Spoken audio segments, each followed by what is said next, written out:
Both sides of the story. Both sides of the story. Both sides of the story.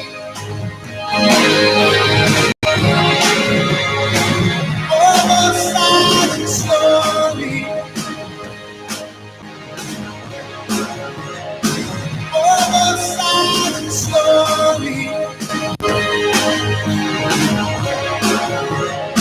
Both sides of the story. Both sides of the story. Both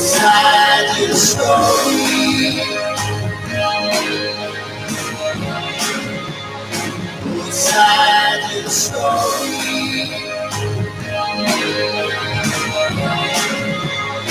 Both sides of the story.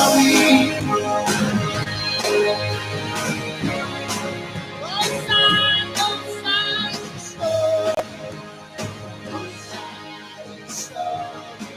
Knowledge is power. Class is in session. Power 106. September, the month of the tinted leaf. The year's sure warning of the ending of day. An emblem, thou, of glories passed away, of passion faded into coming grief. And in thy mellowness of form and face, the hectic beauty of decay shines bright, like spurts of speed in a near-ended race, or dying candle flickering in the night. Deep in the silent glade, I seek from human company a rest, and breathe in sacred solitude so blessed. Mid scenes that watched strong August's manhood fade, I sit and see the golden noontide sun in tracery delicate fall through the trees, while wanton zephyrs as in gentle fun pile the dead leaves to form my couch of ease. Oft at thine eventide, thy tender glory will awake my muse, and with the coming of the night's soft dews, call wraiths to rise and gather at my side. Dear, gentle ghosts of the long-buried years, brought from their graves to meet my raptured gaze, that multiplies them through a mist of tears, these ghosts of long-forgot September days.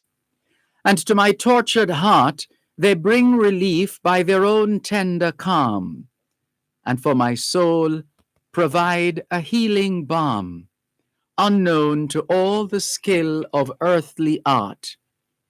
They tell in tones unheard of grosser ears than those of spiritual and finer sense, that grief is useless, and more useless tears, that pride is naught, and greatness hurries hence. They tell that earthly power, which can from longing souls their joys withhold and crush their dreams of bliss, more prized than gold, is an ephemera of life's short hour. Wrecked aspirations, precious hopes delayed, while time flies onward on relentless feet to life's September, sere-leafed and decayed. All may find a solace fit and meet. And my soul upward flies to range the ether at its own sweet will, strong on the wings of faith unshaken still, a radiant spirit of the darkling skies. Hope springs again within my gladdened breast. There is no room within my heart for fear, and these dear ghosts of other years seek rest. And with the failing twilight, disappear. Jesus loves the little children, all little children of the world. Red and yellow, black and white, they are precious in His sight. Jesus loves the little children of the world. Everything is beautiful in in its own way, like a starry summer night or a snow-covered winter's day. And everybody's beautiful in their own way. Under God's heaven, the world's gonna find a way. There is none so blind as he who will not see.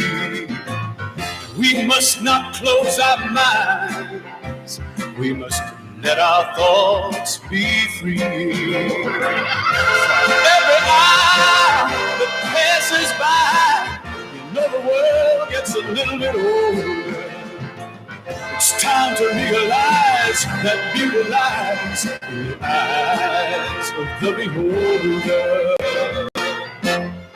Everything is beautiful in its own way, like the starry summer night or a snow-covered winter's day. Sing it, children. Everybody's beautiful. Under God's heaven, the world's gonna find a way. We shouldn't care about the length of his hair or the color of his skin. Don't worry about what shows from without, but the love that lives within. We're gonna get it all together now. Everything gonna work out fine. Just take a little time to look on the good side, my friend, and straighten it out in your mind. And everything is beautiful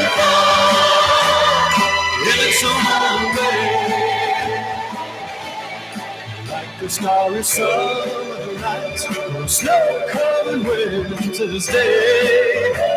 Sing it, children. Everybody's beautiful.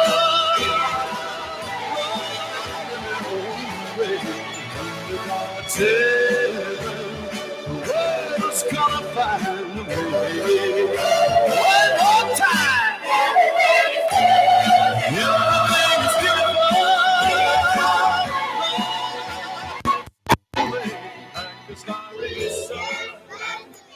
2021 to 2030 is the International Decade of Healthy Aging, the International Decade of Ecosystem Restoration, the International Decade of Ocean Science for Sustainable Development, and the Decade of Action for Road Safety. It's the 20th day of the 9th month of 2021, the International Year of Peace and Trust, the International Year of Creative Economy for Sustainable Development, the International Year of Fruits and Vegetables, the International Year for the Elimination of Child Labor, and the International Year of Health and Care Workers.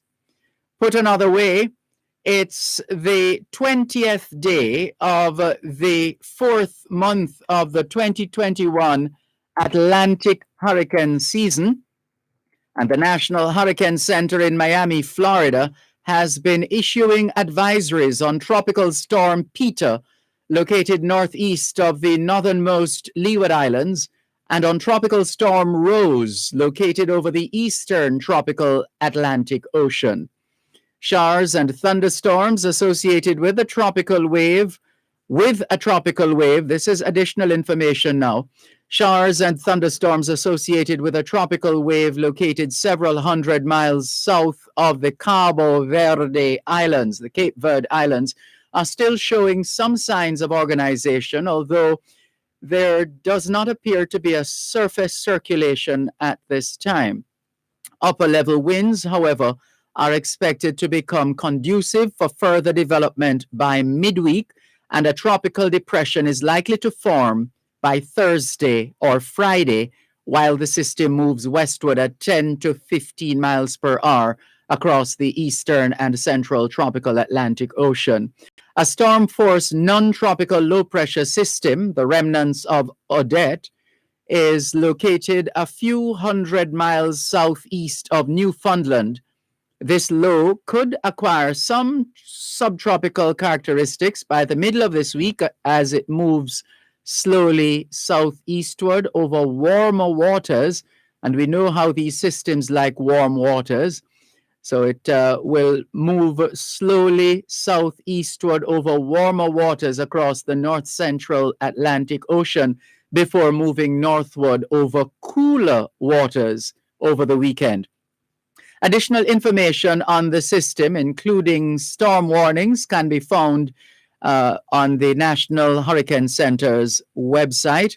But let's bring it closer to home. There's a trough across Jamaica and will remain across Jamaica for the next few days. This afternoon will become cloudy with showers and isolated thunderstorms across sections of southern parishes and hilly inland areas. Tonight, partly cloudy.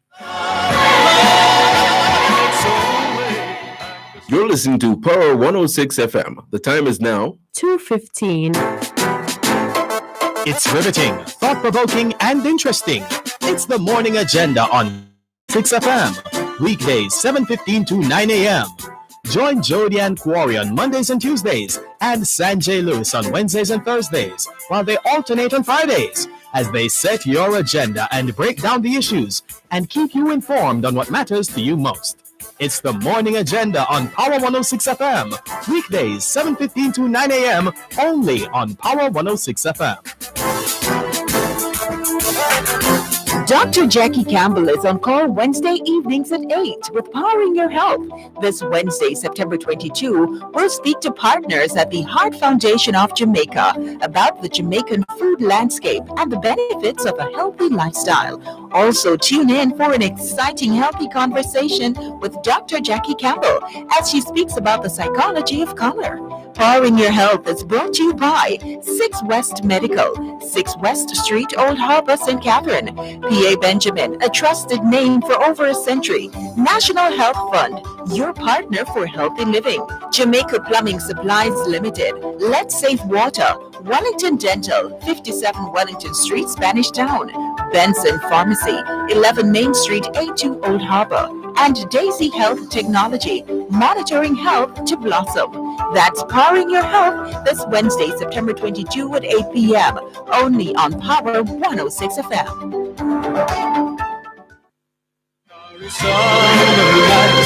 Snow-covered winter's day. Sing it, children. Everybody's beautiful. Under God's heaven, the world's gonna find a way.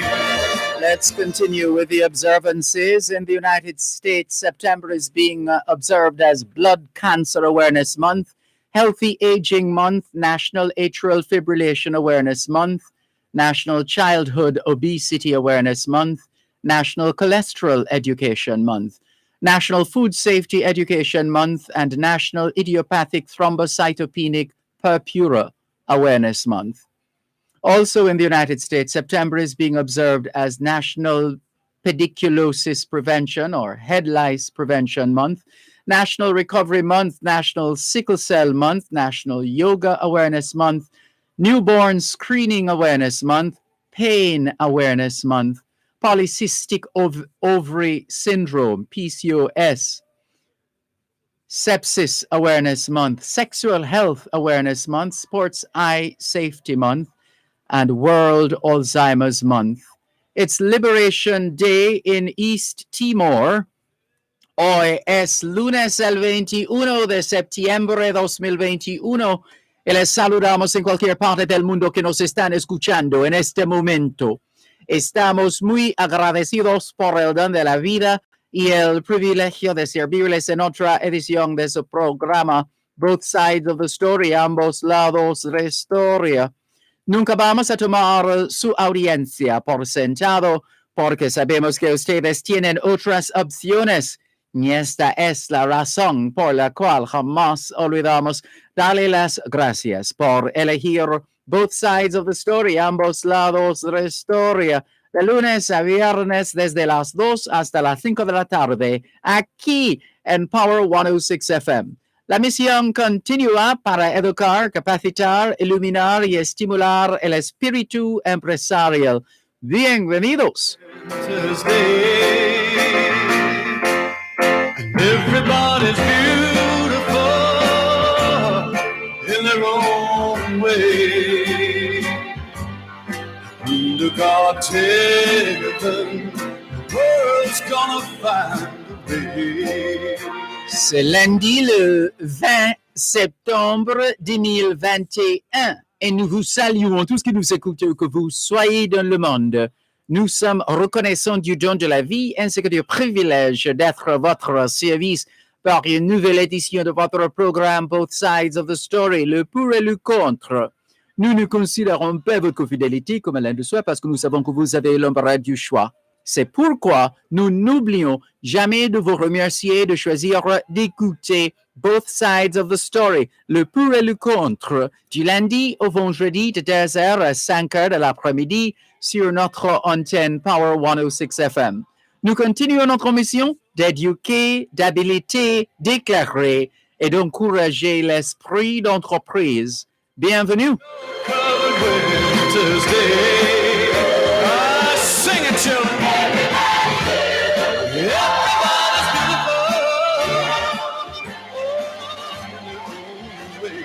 Under God's heaven, the world's gonna find a way. All we're saying is it's Monday, the 20th of September, 2021, and we greet you well wherever in the world you are listening to us right now. We remain eternally grateful for the gift of life and the privilege to serve you on yet another edition of your program, Both Sides of the Story. We don't ever take your listenership for granted because we know you have choices. And that's why we never ever forget to remember to say thanks for choosing to listen to Both Sides of the Story, Monday to Friday, 2 to 5, right here on Power 106 FM. The mission continues to educate, empower, enlighten, and encourage entrepreneurship. Welcome. Cold winter's day, I sing it, children. Everybody's beautiful.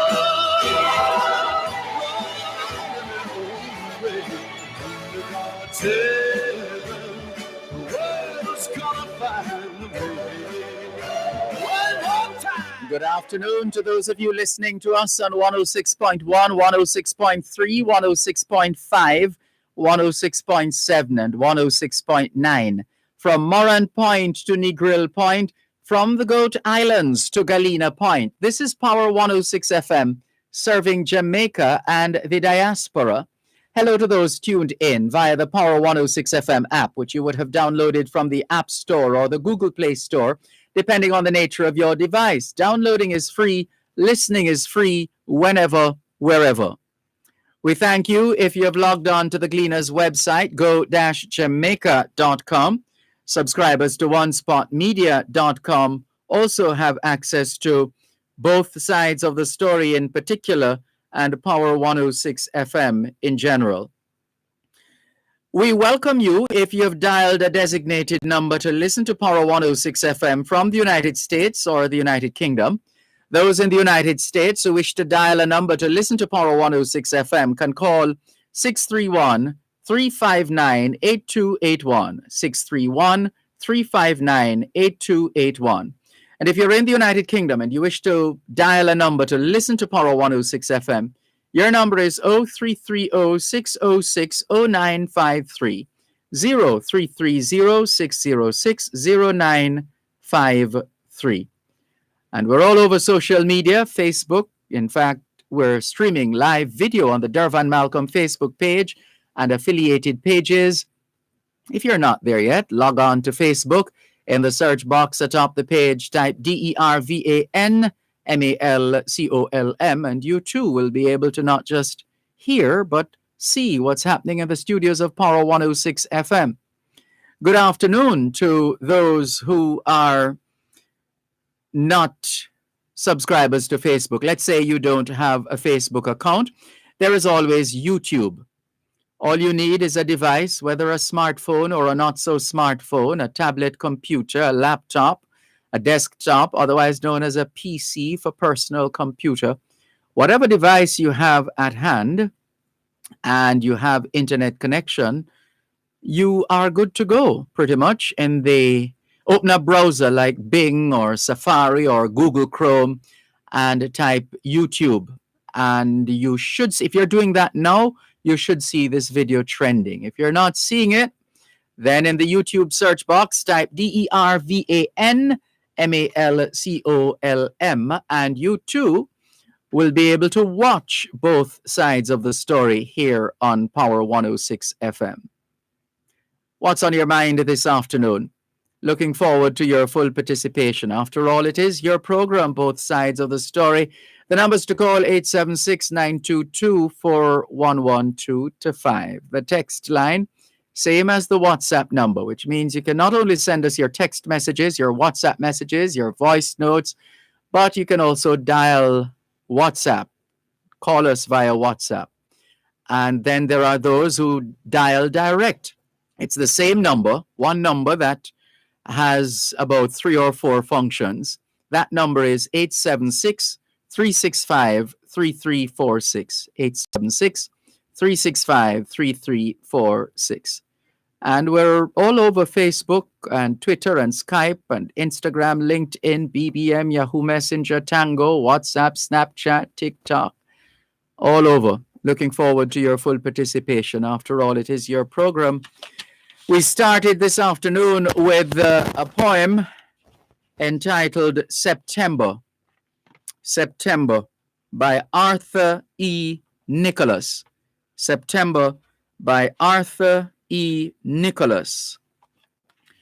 And we paired that with Everything is Beautiful.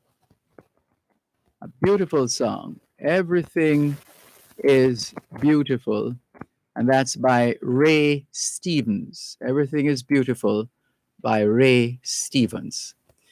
Not so beautiful in terms of the relationships between countries, not least of all between Jamaica and the UK. Not sure what that is about, but we received a few minutes ago a press release from the Ministry of Foreign Affairs and Foreign Trade, more precisely from the Minister of Foreign Affairs and Foreign Trade.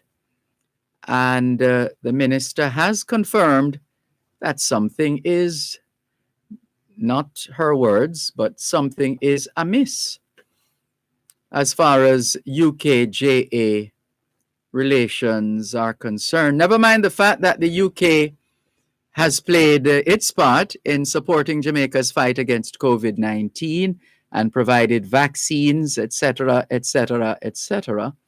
But there's a diplomatic. Let's hold that back for the time being. But here's the press release from the Ministry of Foreign Affairs and Foreign Trade. Senator Kamina Johnson-Smith, Minister of Foreign Affairs and Foreign Trade, has confirmed information that the vaccination status of Jamaican nationals is not being recognized in the United Kingdom. Did you hear that? Senator Kamina Johnson-Smith, the Minister of Foreign Affairs and Foreign Trade, is confirming information in the public domain that the vaccination status of Jamaican nationals is not being recognized in the United Kingdom. In other words, we could be vaccinated until we're pink in the face or blue in the face. The UK, at the moment, because this is diplomacy now, it can change anytime. At the moment, the United Kingdom is not recognizing the vaccination status of Jamaican nationals. In other words, as it is now, for example, the United States of America is saying, well, we had shared that information some time ago on this program. I believe it's supposed to take effect on the 1st of October, unless they have moved it forward, that only vaccinated passengers will be admitted into the United States of America. So that the US doesn't have a problem acknowledging the vaccination status of Jamaicans. No problems with that. But the UK has something to say about that. They are not recognizing the vaccination status of Jamaicans. And some Jamaicans have already been impacted by this development. It is further understood, says the Foreign Affairs and Foreign Trade Minister, that in addition to their stoplight system, Jamaica is on amber right now as far as the UK's traffic light system is concerned. The UK has only recognized the vaccination programs of a few countries, for example, the member states of the European Union. We'll pick up on this perhaps after Land Solutions. Stand by. You're listening to Power 106 FM. The time is now 2:30. The following is a public service announcement from the Ministry of Health and Wellness. The Ministry of Health and Wellness is advising the public that effective Wednesday, September 15, it will postpone the administration of the Pfizer vaccine. The postponement comes as Jamaica awaits the arrival of a second shipment of the Pfizer vaccine, which is expected in the coming weeks. The WHO recommendations on administration of Pfizer second doses give consideration to the second dose being given 3 to 6 weeks after the first dose and up to 12 weeks in some instances. The ministry, meanwhile, is continuing to administer the other 2-dose vaccine, AstraZeneca, and the single-dose vaccine, Johnson & Johnson. Members of the public are encouraged to get vaccinated to protect themselves from severe illness, hospitalization, and or death. It's riveting, thought-provoking, and interesting. It's the Morning Agenda on Power 106 FM. Weekdays, 7:15 to 9 a.m. Join Jody and Quarry on Mondays and Tuesdays and Sanjay Lewis on Wednesdays and Thursdays, while they alternate on Fridays as they set your agenda and break down the issues and keep you informed on what matters to you most. It's the Morning Agenda on Power 106 FM. Weekdays, 7:15 to 9 a.m. only on Power 106 FM. Dr. Jackie Campbell is on call Wednesday evenings at 8 with Powering Your Health. This Wednesday, September 22, we'll speak to partners at the Heart Foundation of Jamaica about the Jamaican food landscape and the benefits of a healthy lifestyle. Also, tune in for an exciting healthy conversation with Dr. Jackie Campbell as she speaks about the psychology of color.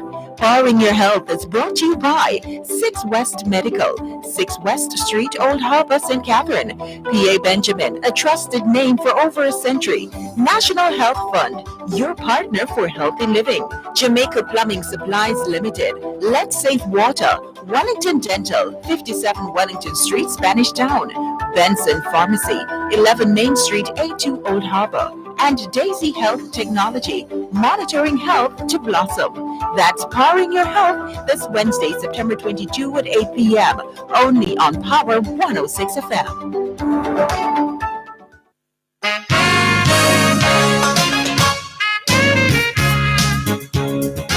It's a Monday afternoon, just after 3:30, and that means time just after 2:30. Monday afternoon, just after 2:30, and that means time for Land Solutions, the program where all your land-related matters are dealt with. Anything at all to do with the sale or purchase of land, you've come to the right place.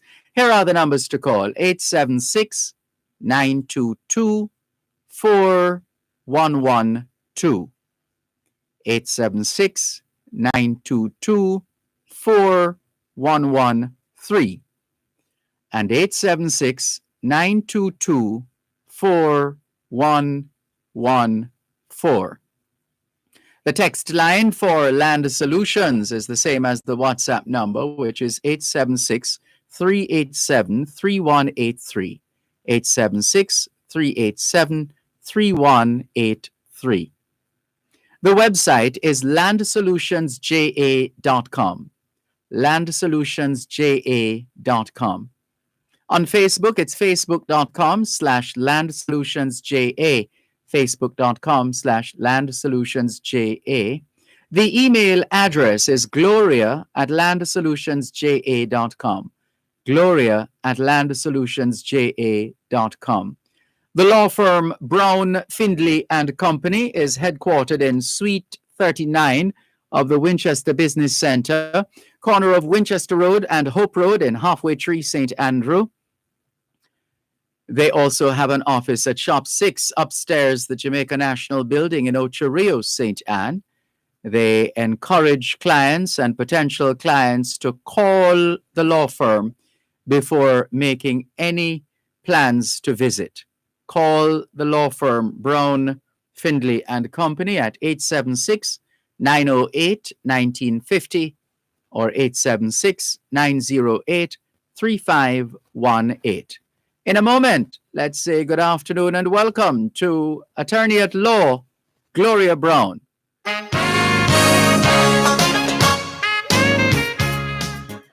Thank you, Dervan, and good afternoon to all the listeners. Welcome again to Land Solutions. Please give me a call, 922-411-325, 922-411-325, and as Dervan told you earlier, the text line or the WhatsApp line is 387-3183, 387-3183, and just to let the listeners know, I will be in Ocho Rios this Thursday, so give us a call because we prefer if you call us before you come in, and we prefer if when you're coming in, the appointments we give usually from about 10 o'clock to 1 o'clock. But we really prefer if you give us a call because sometimes we need to give you some instructions before you come. So give me a call in studio now, 922-411-325. A text message. What are the duties of an executor? Who is an executor firstly? An executor is someone appointed in a will by a testator. The testator is the person who has made the will. So the testator appoints the executor, and the executor's duties are to carry out the wishes of the person who made the will. The testator, we call that person. So the executor needs to ensure that everything that the person who made the will asks to be done is done. So it's a big position. It's a position of responsibility. So it's not something to be taken on lightly. Something that you need to consider carefully before you take it on. Although a lot of us don't even know we are executors until we are informed after the person has died. Because a lot of times persons don't ask persons to be their executor; they just appoint them. And remember, first, if you are appointed an executor, you don't have to take the job. You can renounce. You can give up the position as executor. But your duty, if you should keep that position, your duty is to ensure that all the wishes of the person who died are carried out. So you need to, if there's anything that will go, we call it go to waste. Suppose, for example, the person had a motor vehicle and they had things that can spoil, etc. They had a farm. Your responsibility is to ensure that those things are carried on and that they don't deteriorate to the extent that the beneficiaries would be exposed. The beneficiaries would suffer loss.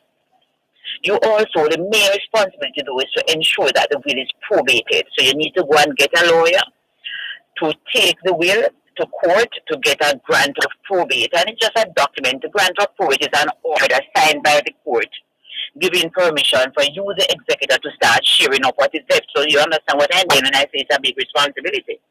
Because it's your job to share up what the testator left.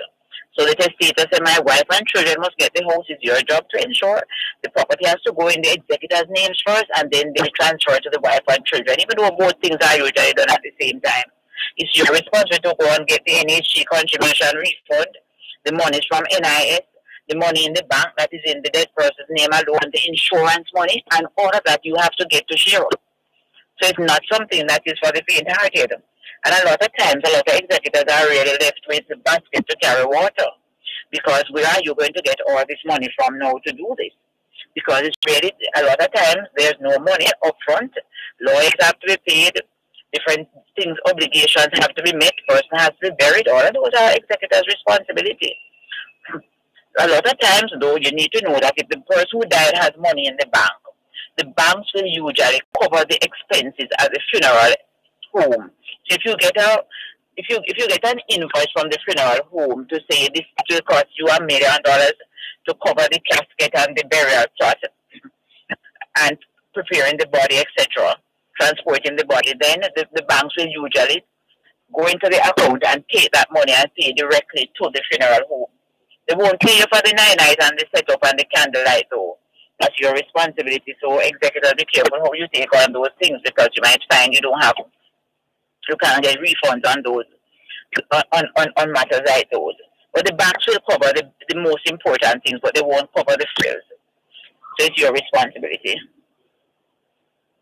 It's your responsibility as executor to ensure that all of those things are carried out. That the things are shared up, the person is properly buried, and everybody gets what they are to get. Also, as the executor, you are entitled to 6% of the estate. So 6% of the money the person died leaving 6% of the house and land, and it's a value at the date when you're ready to transfer them, not the value of the date when the person died. The 6% is at market value, current value.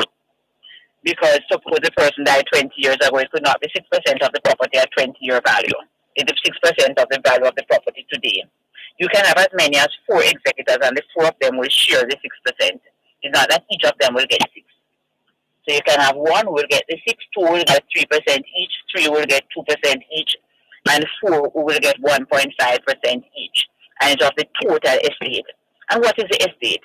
The estate would be just the things that the person died leaving that you cannot get. So for example, the person died and they left some money in X bank, but when you look at the bank book, that bank book has on the person's child's name as well as that person. That's not a part of the estate because that money will go to the child. Unless you can prove that the child is just a trustee. Suppose there's a property that the person will to his children, but is owned with his wife as joint tenant, and the wife is still alive. That's not a part of the estate because the wife would get that property, even though the person willed it to his children. If they are joint tenants, the wife would get that property. So you have to add up, you have to see what is there in the estate before you prove it. Because sometimes it's not worth probating a will. Because sometimes some persons will come and say, all that is in the estate is a car and it's valued 100 and odd thousand. It costs more than that a lot of times to do the probate.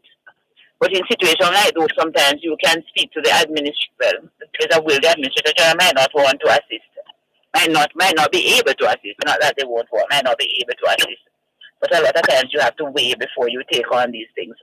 And if there's no money in the estate, suppose all the person died even with that property. It's for the person with the beneficiary, the person that she died, the person who is the persons who are to benefit from the estate. They have to give the executors money to probate the will. The executor can't go in, should not have to go into his or her pocket to probate that will. And also remember though that if the executor should do any of that and don't have any money for his or her fees or their fees, the executor can also sell the property to clear the lawyer's fees and to clear his or her or their executor's fees, and then whatever is left over, share for the beneficiaries. So the position of executor is one that is really, it's something that can cause a lot of run up and down and a lot of heartache, because sometimes beneficiaries accuse executors wrongfully to say executors have done this or so on. And a lot of executors as well have not really fulfilled their obligations. They just have the will and have done nothing about it. But as I said at the beginning, if you don't want to take on the position, just say to the beneficiaries, I'm renouncing. They'll get their lawyer to prepare that document called a deed of renunciation. And you just sign it and you are no longer executor. Nobody can come to say that you have not fulfilled your responsibility. But it's something that you need to consider carefully before you take it on or before you even start it. If you know you don't want to take it on, just say to the beneficiaries, get somebody else. But we beg of persons, do not just let persons' estate go to waste when you have taken on the responsibility and to just sit down and just 4, 5, 6 years. And a lot of executors as well are persons who are abroad. There's no problem in appointing somebody abroad executor. But we beg these persons to act responsibly and to act quickly. Don't just leave things and say, we're abroad, we're not interested, and just go away with the will. So I will encourage a lot of our clients as well. When you're making the will, sometimes I know the children abroad might be the favorite or the more responsible. Sometimes you might feel so. But if you can even get one of these Jamaican ones to join with them, or at least encourage them to act. Don't let your property, don't let your assets just go to waste like that. 5, 6, 7 years, and persons take it over who do not really deserve it because nothing is done about it. So we want to remind persons of that. So choose your executors carefully. And as I always said, the best person to be your executors are the persons you are willing the property to, as long as you have confidence in them. So you're willing to the spouse and the children make them the executors. If you have confidence in them and know they will carry out your wishes responsibly without unduly causing any conflict with the other beneficiaries. And remember, you can have 4 of them as your executors. You can appoint as many as 4 persons to ensure that your wishes are carried out. But executors, please, I don't like when persons come to me to probate the will and the person is not yet buried. I usually say, at least get that done before. We continue on that. This is Land Solution. You're listening to Power 106 FM. The time is now 2:45. The Gleaner Premium will excite your digital media experience, satisfy your appetite for exclusive stories and special access to editors' fora, videos, podcasts, and much more. To subscribe, go to jamaica-gleaner.com/premium and select the e-Gleaner or website option. Welcome to your new digital experience, the Gleaner Premium. Prices start as low as US $2.99. Sign up today and keep up with the Gleaners 18. It's the show that engages you with stimulating and intriguing discussions to spice up your night. It's Dear Pastor with Reverend Dr. Aaron Dumas, Mondays to Thursdays from 10 p.m. until midnight. Hello. Hello, Pastor. Yes. Can I ask you a question? Well, you may ask me a question. I may or may not answer. Hear pertinent advice and share your thoughts on topical issues, relationship matters. Get the answers you need for your burning questions. It all comes together on Dear Pastor with Reverend Dr. Aaron Dumas. Look like she did love me to me. But me still, just she pushed me out, so do my best anyway.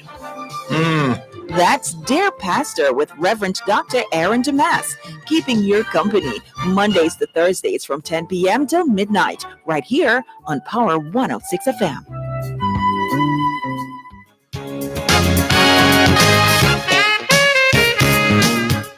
Thanks a lot for staying with us here on Land Solutions, the program where all your land-related matters are dealt with. Anything at all to do with the sale or purchase of land, you've come to the right place. Here are the numbers to call: 876-922-4112, 876-922-4113, and 876-922-4114. The text line for Land Solutions is the same as the WhatsApp number, 876-387-3183, 876-387-3183. The website is landsolutionsja.com, landsolutionsja.com. On Facebook, it's facebook.com/landsolutionsja. And the email address is gloria@landsolutionsja.com, gloria@landsolutionsja.com. The law firm Brown, Findley and Company is headquartered in Suite 39 of the Winchester Business Center, corner of Winchester Road and Hope Road in Halfway Tree, St. Andrew. They also have an office at the Jamaica National Building upstairs, Shop 6 in Ocho Rios, St. Anne. You're encouraged to call the law firm Brown, Findley and Company, and you'll be advised accordingly. Here are the numbers to call: 876-908-1950 or 876-908-3518. Once again, here's attorney at law, Gloria Brown. And remember, listeners, you May you give me a call now, 922-411-325, or send me a text message, 387-3183. 387-3183. That's 876-387-3183. Or email gloria@landsolutionsja.com. gloria@landsolutionsja.com. So I looked earlier at the duties of the executor. If a person dies without a will, then the next of kin, the person next in line to share in the estate, can apply to administer the estate. And it would be the person who applies to administer the estate would be in the same position as the executor. Suppose a person has died, the person has died leaving a spouse, and the person did not make a will. The spouse can apply for a grant of letters of administration, and the obligation, the person would be appointed by the court, would get a court order. Just like when you probate the will, you get an order called a probate. When the person applies to administer the estate, then the person would get a grant of letters of administration, which is a court order. And that would give the person or the persons permission to go and share up the estate. The difference with the probate and the letters of administration is that when there is a probate, the person would have left strict instructions as to who is to get what out of the estate. So when there's a probate, there's a will, and the will says John Brown is to get the fridge, Mary Brown is to get the lawnmower. So you have instructions, written instructions. When there's no will, then there's no written instruction from the person who has died. So what happens is that you are going to share the estate according to what the law says. And the law states who is to get what when a person dies without a will. And then it will be shared accordingly. And of course, the person who applies for administration is also entitled to get the 6% of the estate, or to be shared among those persons. We have a caller, Miss Brown. Thank you, Dervan. Good afternoon. Good afternoon, Miss Brown. Yes, good day. Good afternoon, Miss Brown. Yes, sir, I'm listening. I'm not hearing you quite clearly. Okay, I'm really sorry about that. Yes. Mr. Dervan, good afternoon, sir. Good afternoon. It's my little brother Hornsby. Yes. Yes, Miss Brown. You are preparing. You're ready to prepare the place that I'm living right now. You see? Yes. Between my wife and I. Yes. But my wife has passed. Yes. And I'm alone now. I don't want you to go any further. I'm going to ask Adrian. Pardon me? I'm going to ask the to take your number, and as soon as I finish the show, I'll give you a call back. Call back? I will call you back. So just hold on. They're going to take your number and give it to me, and I will call you back. Okay.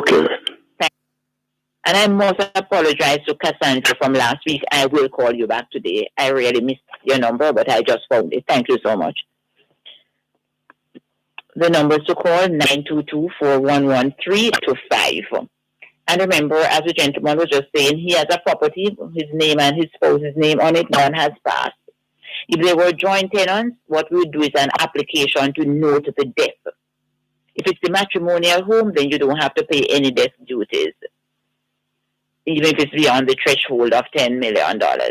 But if it's not the matrimonial home and the property is valued more than $20 million, then you're going to have to pay death duties on the half that belongs to the other person. If there were tenants in common now, then I would have to probate the will. If the wife left a will, if she didn't make a will and there are tenants in common, I would have to administer the estate for her half. So that is some of the things that we have to consider. Numbers to call, 922-411-325. And remember, please send me a text message at 387-3183. 876-387-3183. And the email, gloria@landsolutionsja.com, gloria@landsolutionsja.com. And also, remember, you can send me a straight text message, or you can send me a WhatsApp message at 387-3183. And I'll be in my Ulterior's office this Thursday from about 10 o'clock to about 1 o'clock.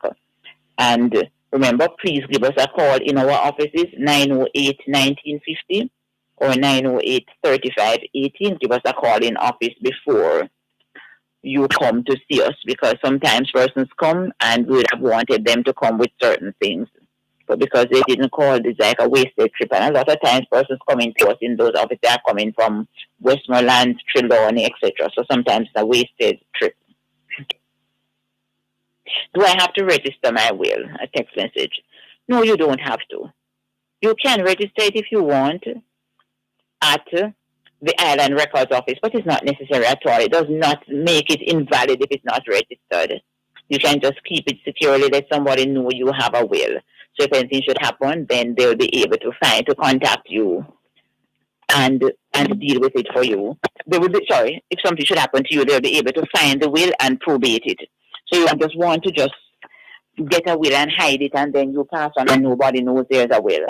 Which is why when we do wills in my office, we do about 4 copies and we give the clients 3 and we keep 1. And we say to them, if anything should happen to you, just let your relatives know Gloria Brown is my lawyer or Kalisa Finley is my lawyer, so they will know they can contact us and we'll be able to give them a copy of the will. If we are begging persons, make the wills, write it down. As we say, a short pen is better than a long memory. Don't rely on the will that the law has written for you, because sometimes it doesn't share the assets in the way you want it to be shared. So we encourage our clients in these days, especially in these days of such uncertainty, spend a little time to write the will. You can call us in our office. We'll gladly, it's not an expensive process. We'll gladly assist you. But we're not pushing you to get a lawyer to write a will, because you can use a will form. It's not something that is complex. It's not rocket science writing a will. But we really prefer if you really get your lawyer to write it. But if you can't afford to or you're not in a position to, then get it done yourself. But let us make sure that we do the responsible thing of having a written will. Don't just give the children the title and the children come all the time to say, Mama, before she died, she gave me the title and said the house is mine. That will never let them get the house. Unless that person is the only child and Mama never had a spouse. So we are encouraging our listeners, please, let us get in the culture of writing wills. As soon as you reach the age, you should have a will. Even if you don't have anything, just I leave all I have to my mother. And as soon as you get something, then you upgrade the will. But I'm begging, I'm encouraging, I'm pleading every week, I'm begging persons to write the wills and to sort out the estates before it becomes too complex or too troublesome. Numbers to call 922-4112, 922-4113, and 922-4113, 922-4114, and 922-4115. The text line is 387-3183. 387-3183 is the text line. And remember, you can send an email to gloria@landsolutionsga.com.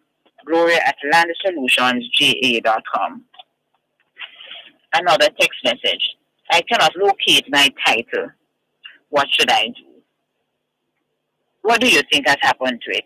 Do you think somebody has stolen it? Or you think you have just mislaid it? Because if you believe somebody has stolen it, I would want to encourage you to lodge a caveat to protect your interest in the property. Because if somebody should forge your name, they could really cause a lot of problems. So you need to decide. If you feel that somebody, maybe a relative, has come into the house and has stolen it, then I want you to lodge a caveat and then to get your attorney to replace it by doing what we call a lost title application. If you feel that maybe you have just mislaid it, the lost title application could be done by your attorney. It takes a little while and it's costly. So put away your title carefully. It's not just a piece of paper that you can get back. It costs quite a bit of money. Let me just not quote an amount. It costs quite a bit of money to replace that little piece of paper called the title. So put it up securely. What you're going to need to take to your lawyer to get the title replaced is that you're going to have to take a copy of the title to the lawyer. If you can't find a copy, you can go to any title's office and get a copy. Carry tax paper with you if you don't know the title number. But if you had borrowed a mortgage, it will be on the mortgage document. So take everything you have with you to the lawyer. A lot of lawyers, like in our office, if you bring the tax paper, we'll do the research if you can't find the number and find the number for you and download a copy, because many of us as attorneys, we have access to the National Land Agency website where we can just download a title. But every time you download a title, they take $500 out of your account. So the persons would have to, expect to pay the $500 in order to have a copy of a title. Remember, a copy is not good enough. You can't use a copy to borrow money or to do anything like that. A copy is not enough. You need to get the title replaced to get a new duplicate. So a lost title application will have to be done. And if you should find it later on, you have to send the old one to the titles office for them to cancel it, because they don't want two titles sorting around for the same property. And when they replace the title, they give you a brand new title with a brand new number. The number won't be the number from the old one you can't find. It's going to be a new number based on where they are in the series right now. Let's put away that piece of paper carefully. And I want to look at, after the break, we want to look at, someone is asking us about what is best to give the children the property. It's something we look at quite a few times. Is it best to give the children the property now while you're alive, or should you will it? And I want to look at that a little bit after the break. But remember, you can send me a text message at 387-3183, or send me an email, gloria@landsolutionsja.com. And I know that I owe some clients some callbacks, and I'm going to be dealing with a number. There's a good friend of mine. We're expecting my call, and I promise you I haven't forgotten you. And I feel the loss with you that you have recently gone through. There's so many of my clients who are hurting and grieving right now, which is why I'm encouraging you to take the vaccine. This is Land Solution. You're listening to Power 106 FM. The time is now 3 o'clock. 2021 high school graduates across Jamaica. Be a part of the Ministry of Education, Youth and Information's groundbreaking sixth form pathway program at the University of the Commonwealth Caribbean, UCC, and benefit from free tuition for 2 years for most programs. Through this sixth form program, high school graduates can transition to grade 12 to earn an associate degree or other vocational certifications after grade 13. Then, if you wish, seamlessly complete your UCC bachelor's degree in just 2 more years. Visit ucc.edu.jm for details or call us at 876-906-3000. UCC, fostering leadership and innovation. It's riveting, thought-provoking, and interesting. It's the morning agenda on Power 106 FM. Weekdays, 7:15 to 9 a.m. Join Jody and Quarry on Mondays and Tuesdays, and Sanjay Lewis on Wednesdays and Thursdays, while they alternate on Fridays, as they set your agenda and break down the issues and keep you informed on what matters to you most. It's the morning agenda on Power 106 FM. Weekdays, 7:15 to 9 a.m. only on Power 106 FM.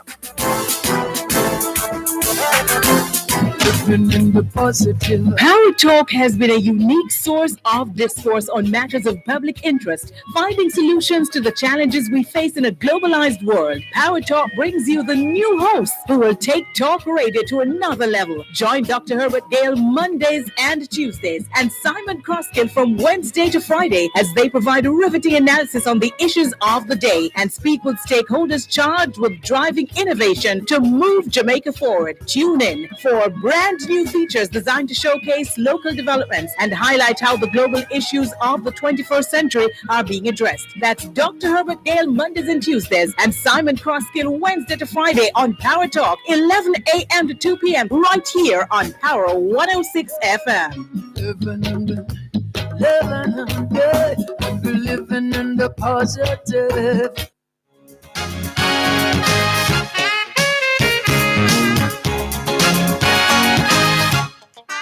You're listening to Land Solutions during both sides of the story here on Power 106 FM.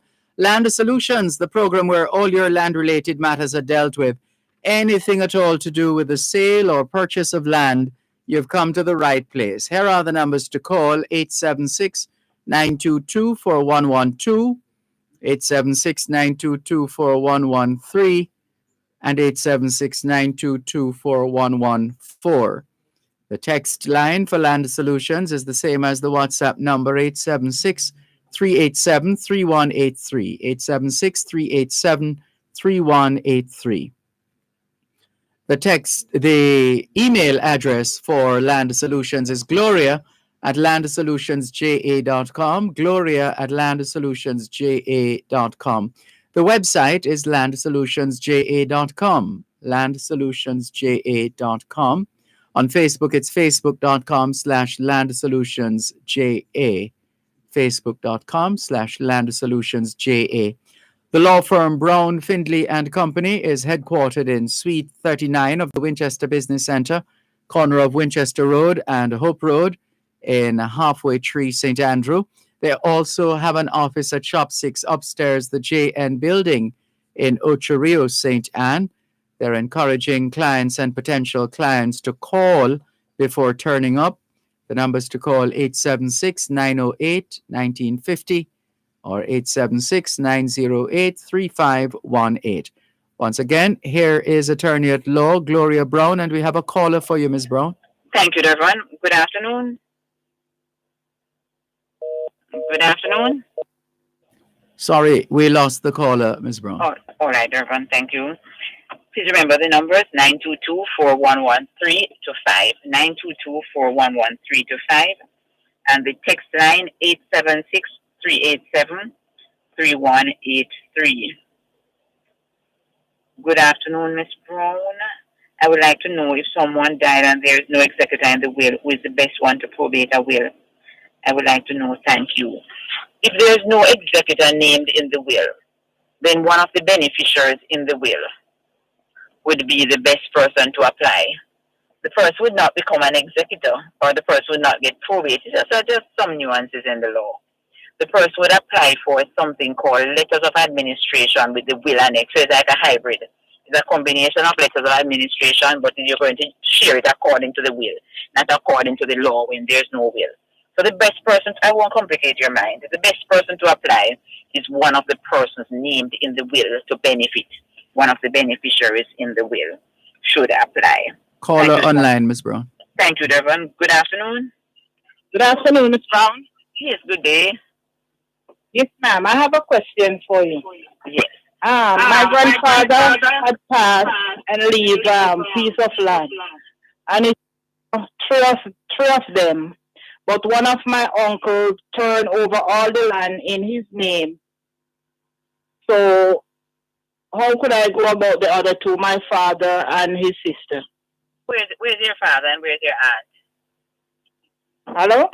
Where are they? Where's your father and where's your aunt? They're alive? Yes, they are in the U.S. All right. So what they need to do is to get an attorney to write the uncle to ask uncle to please. No, but the uncle is passed. He is passed, but he turned over the land to his niece. Okay. All right. So it's going to have to become a matter of what is the niece saying? The niece is not willing to give it up, to share it. Have you approached the niece? Okay. I'm sorry, but I'm not hearing you. All right. I'm not hearing the list now.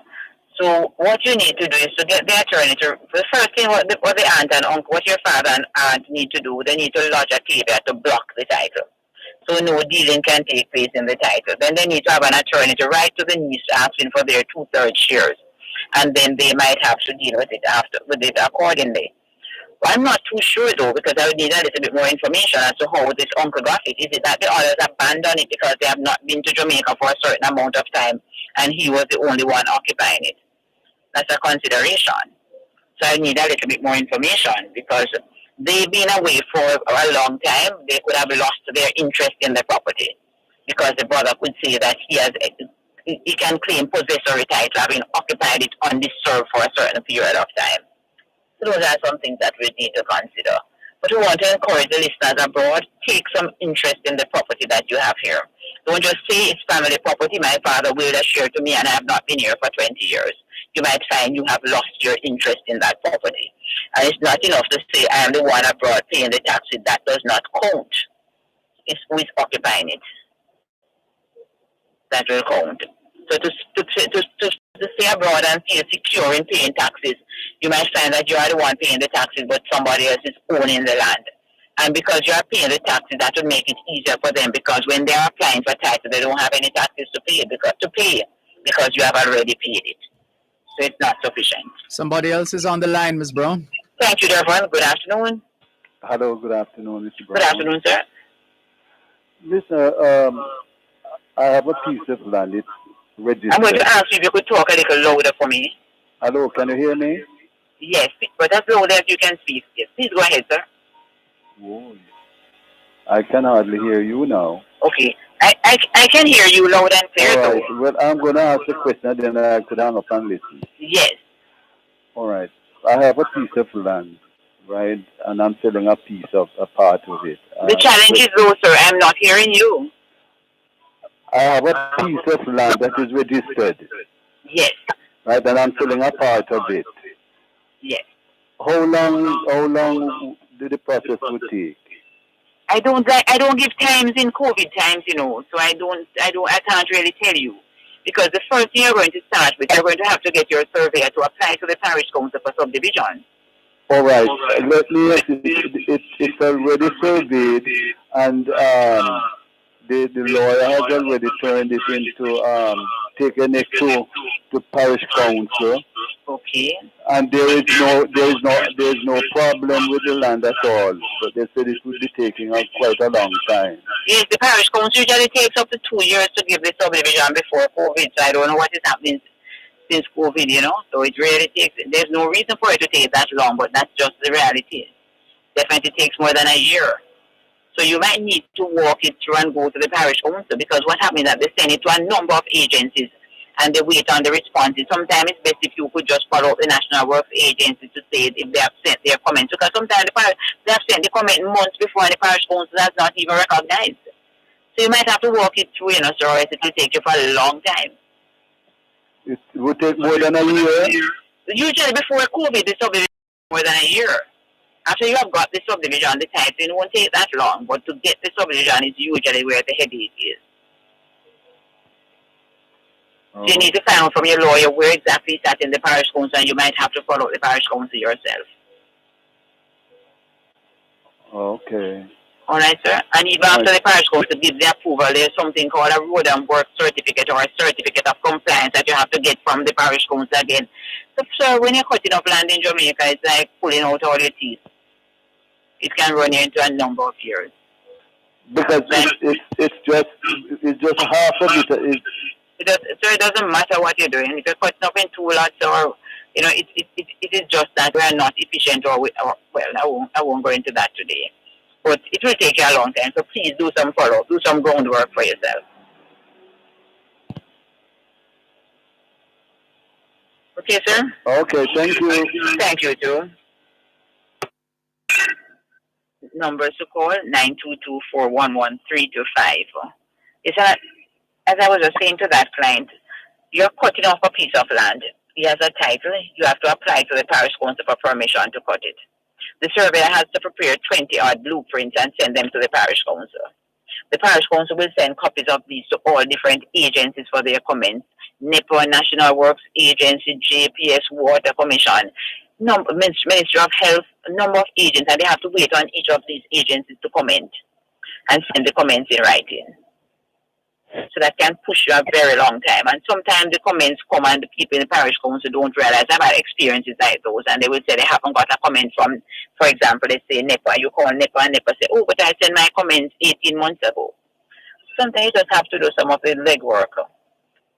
It's very difficult to do business in Jamaica, extremely difficult. After you have got the subdivision approval, you're going to get some conditions that you have to look at and to say if you agree with them, then you agree and sign it and send it in.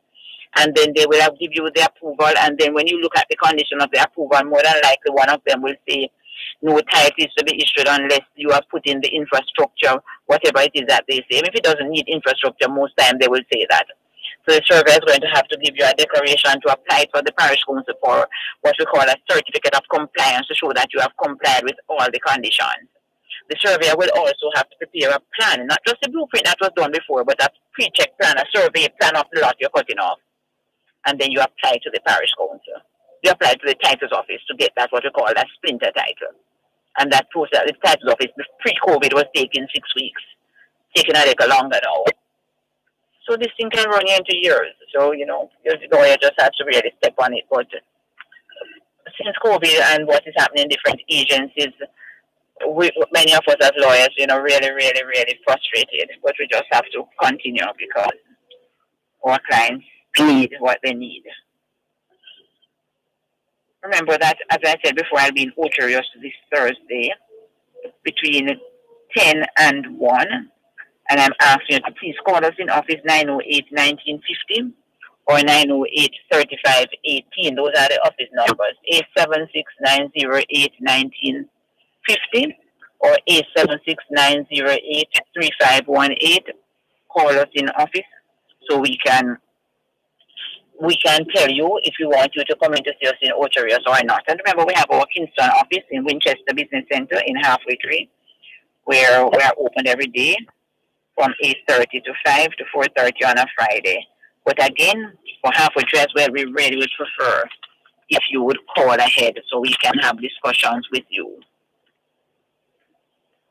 I want to look at, I said earlier, I wanted to look at giving land, which somebody has asked about while you're alive, but I'll look at it after the break. But just a quick text message. Should I, well, that's the same. What are the duties, what are the pitfalls in building on top of my parents' house? Well, that pit is deeper than I can go into right now. It's not a good idea to build on top of your parents' house, even if your name is on the title, unless they tell you with assurance that they're going to give you the property by yourself. Because what happens if they will the downstairs then, since you have your upstairs, or they will the property to somebody else? You run into problems. If you're going to build on top of the parents' house, or about trying to find a piece of land for yourself or something for yourself, but it's not a good idea to build on top of somebody else's house, even the parents. Unless, for example, as I said, you are the only child and they are going to give the property to you when they pass on. Because what happens if they will the bottom to somebody else? That's a nightmare. You can't get a title, the other person can't get a title unless the surveyor advises you that you can strata it, which means that you access your property from outside and the parish council allows it will allow you to get a strata title. If you look into that another time, this is Land Solutions. You're listening to Power 106 FM. The time is now 3:15. Become the hero on the scene by taking the COVID vaccine. Get vaccinated as soon as you get all the facts. Don't listen to the rumors. This vaccine might just make it possible for teachers to sit face to face with schoolers. This vaccine make it safer for everybody, from the young to the elderly. Don't you want to go back to living normally when things were more orderly? And if you want to live a long good life, then we all have to do what's right. So let's get vaccinated along with the heroes on the front line. A message from the Ministry of Health and Wellness. Dr. Jackie Campbell is on call Wednesday evenings at 8 with Powering Your Health. This Wednesday, September 22, we'll speak to partners at the Heart Foundation of Jamaica about the Jamaican food landscape and the benefits of a healthy lifestyle. Also, tune in for an exciting healthy conversation with Dr. Jackie Campbell as she speaks about the psychology of color. Powering Your Health is brought to you by 6 West Medical, 6 West Street, Old Harbour, St. Catherine. P.A. Benjamin, a trusted name for over a century. National Health Fund, your partner for healthy living. Jamaica Plumbing Supplies Limited, Let's Save Water. Wellington Dental, 57 Wellington Street, Spanish Town. Benson Pharmacy, 11 Main Street, A2 Old Harbour. And Daisy Health Technology, monitoring health to blossom. That's Powering Your Health this Wednesday, September 22 at 8 p.m. only on Power 106 FM.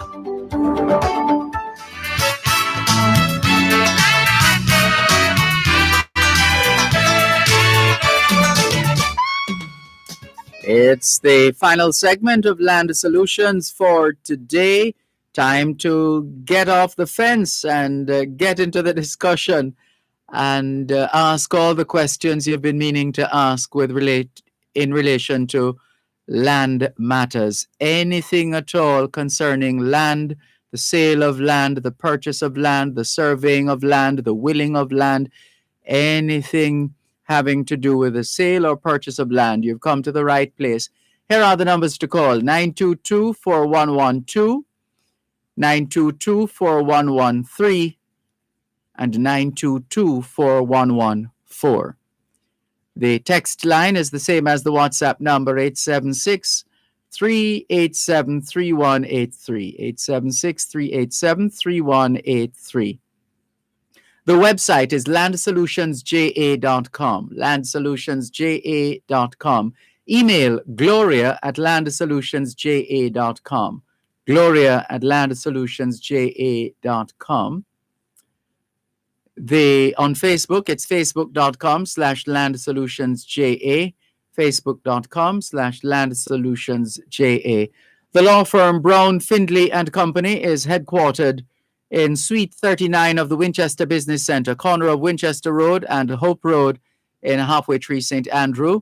They also have an outlet, an office upstairs, Shop 6, the JN building in Ocho Rios, St. Anne. They encourage their clients and potential clients to call ahead instead of turning up.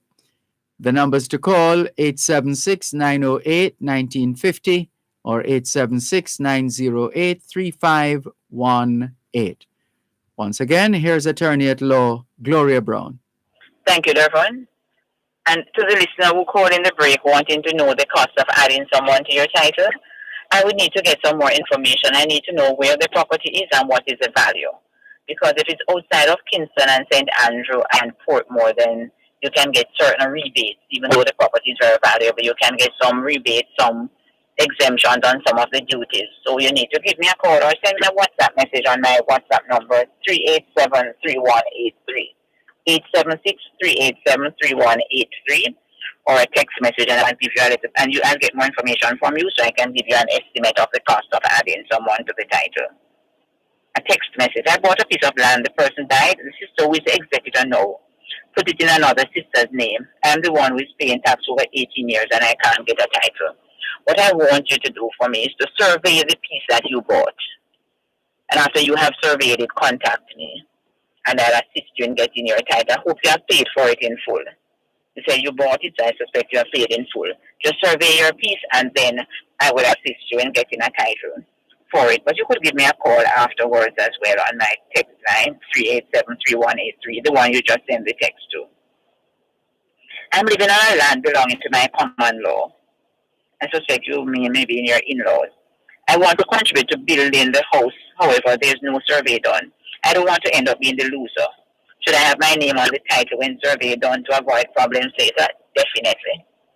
I warn my clients always be careful about how you build on family land, because family land, any house you build on family land is family house. And usually you're the one ending with the short end of the stick. If that other party should die or if the relationship should break down. So do not spend a dollar putting anything on that until the title is secured and you see your name on it. Make sure before you spend any money. So this is very wise of you. You are living on land belonging to your in-laws. You want to contribute to building. I would agree with you. Make sure the survey is done.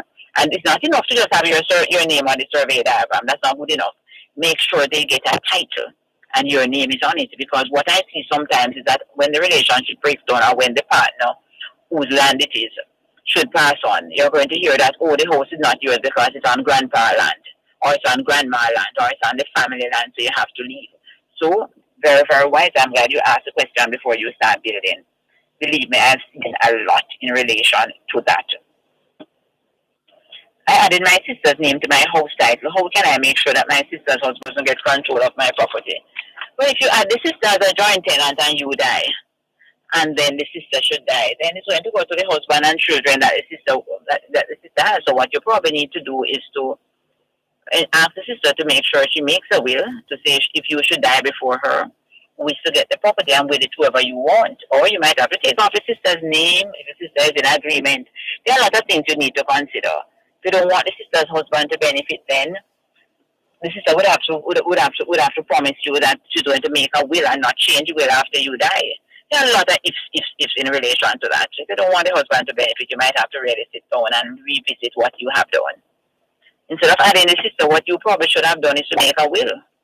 But if you will it to the sister and you should die, the sister would will it to her husband afterwards. So that sounds like a family situation that maybe I'm not the best person to get involved in. So you need to sit down and have some and do some proper planning of your estate, you and your sister. I promised you earlier that I was going to look at the person who is asking that you want to add your child and your granddaughter to your title, but you want to know if it's best to do that or to make a will. I read an interesting article some time ago that says that a warm gift, that it's better to get a gift from a warm hand than a cold hand. It's better to get it from a living hand than a dead hand. So what the article was really saying, if you can afford to give your beneficiaries what you have while you're alive, then do it. It's better to get a gift from a warm hand than a cold hand than to get it in death. And it's a cheaper process to get it to give it to the persons while you're alive. So you need to look at that. You said your daughter and your granddaughter you'd like to get it. You could add them to the title now. But I always, I love my life interest. I love to tell my clients, even though you're giving the property to the children and the grandchildren, keep a life interest in it. So it will say to you are John Brown, to say to John Brown for life, and after death to Mary Brown and Mary's daughter, Susanna Black. So while you are the life tenant, then you have certain amount of leverage. So you're going to have to make sure that you get proper documentation from Mary and Susanna. Hopefully Susanna is not a minor, to say that you have the right to sell the property, you have the right to mortgage the property and to keep the proceeds for yourself. You don't have to account to them. And your lawyer will put that in, that disclaimer. Your lawyer will arrange all of that for you. But it's better to give with the warm hand than with the cold hand, because the cold hand means that you have given it in a will. And it's more expensive to probate. More expensive to probate the will than to give the property while you're alive. Also, it takes long. It's tedious. The probates are before court. The Chief Justice Sykes, I know he continues on. He really, really, really, really battles on, and he tries really hard, and he has really made improvements. And before COVID, we were really getting the probates in record time. I was getting probates, some of them 3 months, 6 months, but because of COVID, and we know about the lockdown measures and the challenges in the Supreme Court, we know when COVID outbreaks at different areas, they have to close down different sections. So we have gone back to over a year. But still getting them out, but I hope we will go back to where we were before. And we know that the government has asked that a lot of civil servants work from home. And the challenge is that many people working from home, but there's no homework. Because a lot of departments are reluctant to allow persons to carry home persons' original documents. You can imagine you send home somebody's will with an officer from the court and they can't find it tomorrow. It's not something you can replace. That's part of the challenge. So we're working from home without homework. That's a part of the challenge. So we're having problems now in the stamp office, in the titles office, in the courts, the parish council, all the government agencies, because things have slowed to a snail pace. But as I said, these are the times. What am I saying to my listeners this afternoon? I know many of my listeners are really suffering because of COVID. Many have lost loved ones. Even not just from COVID. As a client said to me, her relative died because of COVID, but not from COVID. Because of COVID, she was not able to get the attention that she should have got. So many persons are not dying because they have COVID, but because of COVID. COVID has really, really tied the hands of the health professionals. That a lot of persons are waiting much longer than they should usually, are being neglected, are being put aside. Because the reality is that we can manage so many and no more, which is why I'm begging my listeners, and I know many of you will not be pleased with me, because you have got instructions from different places, authorities that I don't dare to question, but I'm still saying to us brothers, I'm going to the brothers and sisters because I think I'm in church. I'm saying to us, my listeners, the vaccine is a better chance than not having the vaccine. Very few persons in the hospital have been vaccinated. Many of you will say, but people have got the vaccine and have died. That's just 1 and 2. Why is it that you keep forgetting the many, many who have died because they have not taken it? We are such a strange people. We know so many persons, and we have heard of so many persons. Nearly 2,000 Jamaicans have died. And I don't know how many of them, maybe 2 or 3, or maybe 10 of them have taken the vaccine. And we talk about those 10 and forget the other 1,900 and odd. We are strange people. We're strange people. I'm begging persons. Take this vaccine. It gives a little hope. Because we realize that this COVID is going nowhere. There are some English scientists who are saying that everybody is going to get COVID. That is endemic now. So they're saying that you should not even bother to test people for COVID because everybody is going to get it. That's what some scientists in England are saying. And what will make the difference is those who have got the vaccine on board. I don't know if I've convinced any, but, I know many, many persons who have taken it and they have not got ill. It has done them nothing. I'm one of those. I'm just going to beg persons, don't wait until when we get desperate and the crowds are there, we're fighting one another to take it. There are many sites that are open and empty. because persons are we are last minute people. Wait, what student loan? What anything where you have a deadline and the last day you cannot get in. I'm encouraging persons, let us not wait until it is too late. Let us not wait until we have to go up to the hospital or go into the hospital because we have not taken this vaccine. And the persons with the underlying illnesses, the diabetes, the high blood pressure, they are the ones who must be taking it. And many of them are saying they're not taking it because they have these things. They are saying the person with the underlying illnesses, you are the ones who should be in the front of the line. We should be pushing people out of the line to say, my turn, my turn. I'm also encouraging us, because of the realities we're living in, to make sure that you write down things. Write a will. Sit down tonight and say, I'm writing a will. I am giving even your own handwriting. I'm giving this piece of land to the daughter, this piece to the son. Just write it on your own handwriting. Get two persons to witness it when you are signing it, and believe me, it's a will. Get a date on it, write it, get a date on it, get two persons to witness it, sign it when the two persons are there and you have a will. I want to thank the listeners who continue to support Land Solution. I know many of you, especially a lot of the older people who are at home, not going anywhere. This is part of your entertainment, and I thank you so much for continuing to support Land Solutions. Remember, you can always give me a call on my text line, 387-3183. Send me a WhatsApp call or a text message, 387-3183, or send me an email, glory@landsolutionsja.com. I want to say thanks to Adrian Reed, thanks to Dervan, thanks to Paul 106. And thanks to you, my listeners. Have a good day.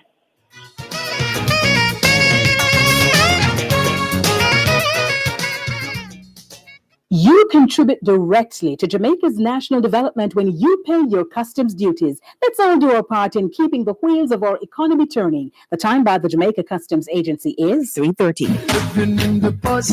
Power Talk has been a unique source of discourse on matters of public interest, finding solutions to the challenges we face in a globalized world. Power Talk brings you the new hosts who will take talk radio to another level. Join Dr. Herbert Gale Mondays and Tuesdays, and Simon Croskill from Wednesday to Friday as they provide a riveting analysis on the issues of the day and speak with stakeholders charged with driving innovation to move Jamaica forward. Tune in for brand new features designed to showcase local developments and highlight how the global issues of the 21st century are being addressed. That's Dr. Herbert Gale Mondays and Tuesdays and Simon Croskill Wednesday to Friday on Power Talk, 11 a.m. to 2 p.m. right here on Power 106 FM. Living in the positive. Jesus loves the little children, all the children of the world. Red and yellow, black and white, they are precious in His sight. Jesus loves the little children of the world. Everything is beautiful in its own way. Thanks a lot for staying with us here on your program, Both Sides of the Story, Power 106 FM. I'm Dervan Malcolm. It's the eve of Peace Day or International Peace Day. And to prepare ourselves for the day, we're delighted to have joining us on this afternoon's edition of Both Sides of the Story here on Power 106 FM. Dr. Deanna Ashley, Executive Director of the Violence Prevention Alliance. Good afternoon, Dr. Ashley. Welcome. Afternoon, Dervan. How are you? I am fine, thanks. Good. Also online, Dr. Richard Keane, who chairs the Peace Management Initiative. Dr. Keane, good afternoon. How are you? Yes, good afternoon also, Dervan. I am very well, thank you. Great, thanks. Thanks for having us on your program. Pleasure to have you on board. Dr. Ashley, how would you characterize the Violence Prevention Alliance and the nature and extent of the work that the organization has been doing? Well, as a word alliance, we actually work as in partnership with multiple stakeholders to really in the field of the prevention of that violence.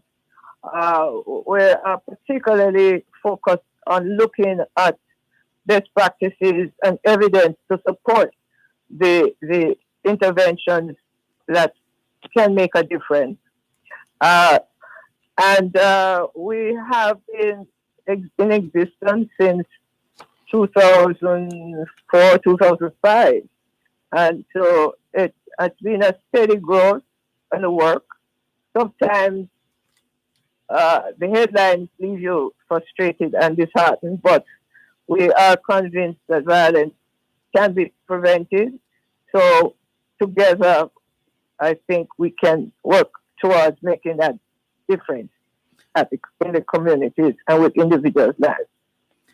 And thank you, Dr. Ashley. And Dr. Keene, we take it that your organization, Peace Management Initiative, is a member of the Alliance, the Violence Prevention Alliance. That's correct, sir. Yeah. How do you distinguish your organization from any other organization within the Alliance? Or is it fair to say you're all doing the same thing? Well, I guess we are all doing the same thing in a sense, but we are assigned different aspects to deal with, you know.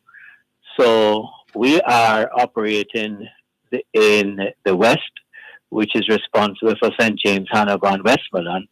And so we are called PMI West. There is a PMI East, which is in Kingston and covers that area also. And we are really on the ground and in the communities to detect and manage potentially explosive situations, you know. And so that's really what we do, as opposed to the oversight which the Violence Prevention Alliance does. Yeah. So Doctor is really a wider scope, and we are just a part of what they do. Understood. A few days ago, I was reading a story out of New York. Governor Hochul announces $23.7 million to end gun violence.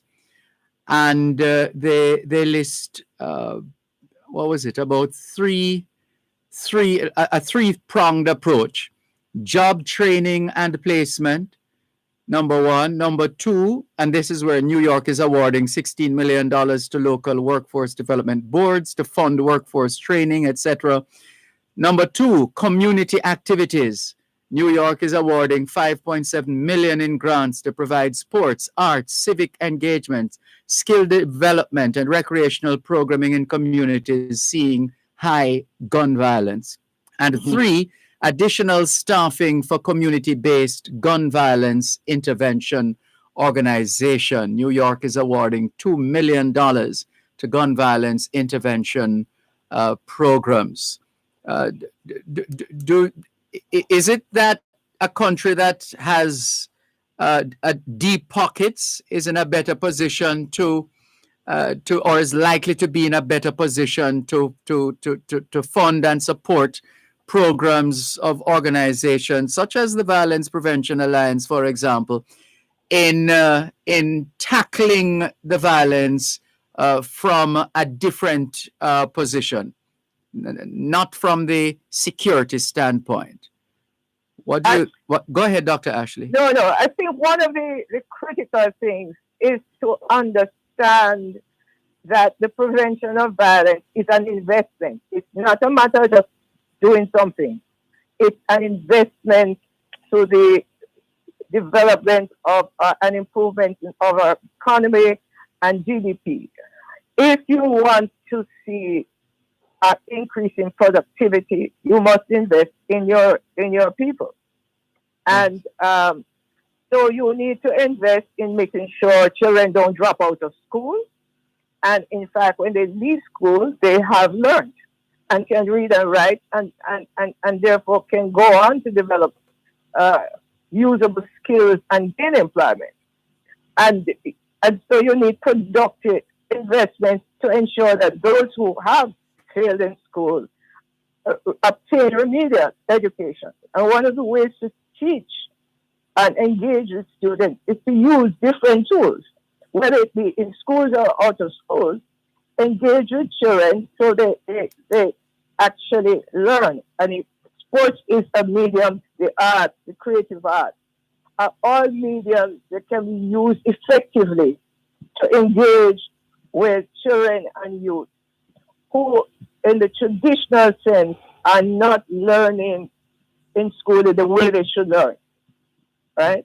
Yes. And therefore need other mechanisms to engage with them. You also want to keep children and youth off the street, right? So you need activities after school so that they are able to participate in meaningful learning activities using these other means. And so they're learning and developing at the same time, and you're keeping them away from those who would attract them into illegal activities and violence. Yes. So, so if you don't engage with children and they can't get food and they're hungry, somebody else would offer them something in exchange for the food that they say, okay, you're hungry, let's do something for me. And you get some food, right? Because they're just sitting on the corner idle. So I love it's the new governor of New York, is that it? Yes, the governor of New York. Mm-hmm. I think she has hit the nail on the head. That she's thinking of this in the context of investment, not just an activity. It's an investment for the development of New York and the people of New York. Yes. So I wish we would think about it in this context. It's not just about having deep pockets. Mm-hmm. It's about utilizing the resources as an investment and considering it as an investment for the future. Yes. And a big part, thank you, Dr. Ashley, a big part of the investment, Dr. Keene, is volunteerism. What kind of support have you been able to attract in the Peace Management Initiative West, the Western leg? Yeah. Uh-huh. Well, we have persons in the community, we have called them peacekeepers, and they are located obviously in all the communities that we are involved in, and they keep a pulse on what is happening there. They build relationships. There are people who are of good character and morality that are in the community, obviously. And then they bring in the information to us, whether they are just families that are in need of counseling, need of financial assistance, whatever the needs are, they will bring it into us. And then we will try to see as best as we can with the funding that we have to go back into the communities and help these families and these children and young men and young women who are on the streets. Yeah. Yeah. And Dr. Ashley, before we talk about another question, before we talk about International Peace Day 2021, how do you guard against duplicity and other forms of working in silo settings, that kind of one arm being divorced from the other, etc.? What's the cohesiveness like? How do you as an alliance really bring to bear the full effect of this dynamic collection of individuals, institutions, and organizations? Well, as I said, we work with some. We certainly can't work with all, but it's not what I would start off by saying. It's what you just spoke to. It's not an easy task. It is very challenging, but like wherever we work and which organizations that have opted to be a member of the alliance, whether they be in the NGO community, through the church, or professional associations, or with the government, we always try to pull the partnerships and build the partnerships, because the partnerships are really important, so that the right hand will know what the left hand is doing, and you can create synergies and strengthen the interventions, rather than a piecemeal approach, individuals working in isolation. It is, however, not an easy task. It's an ongoing struggle, and we try as best as possible to collaborate. What would you say to those who feel, Dr. Richard Keene, that it's a 1 day observance, International Peace Day, and then we go back to normal until the next International Peace Day? That would be unfortunate if that's how we would look at it. It's a day when I think those of us who are involved in the encouragement for peace in our communities and our countries make a special effort for our voice to be heard locally and internationally, in the hope that the things that we speak about and encourage will be maintained. Because if you look at even the themes, everything surrounds sustainability. It's no point in just having a day where we say we're going to have peace, no guns fired, no home disputes, and then it's back to square one the next day. Our hope is that our message of peace will touch the hearts and lives of people all over, and that afterwards they will try to establish these core values within their personal lives and within their communities. So we really are looking at the day as a day when the voice is sent across the nations. Let's talk some more after the break. Listeners, tomorrow is International Peace Day. Get your blue shirt, blue blouse, blue pants, blue shoes. I think that's the color for tomorrow, blue and white. More in a moment. You're listening to Power 106 FM. The time is now 3:45. Power Talk has been a unique source of discourse on matters of public interest, finding solutions to the challenges we face in a globalized world. Power Talk brings you the new hosts who will take talk radio to another level. Join Dr. Herbert Gale Mondays and Tuesdays and Simon Croskill from Wednesday to Friday as they provide a riveting analysis on the issues of the day and speak with stakeholders charged with driving innovation to move Jamaica forward. Tune in for brand new features designed to showcase local developments and highlight how the global issues of the 21st century are being addressed. That's Dr. Herbert Gale Mondays and Tuesdays and Simon Croskill Wednesday to Friday on Power Talk, 11 a.m. to 2 p.m. right here on Power 106 FM. Living in the positive. Under God's heaven, the world's gonna find a way. There is none so blind as he who will not see. We must not close our minds. We must let our thoughts be free. For every hour that passes by, you know the world gets a little bit older. It's time to realize that beauty lies in the eyes of the beholder. Everything is beautiful in its own way.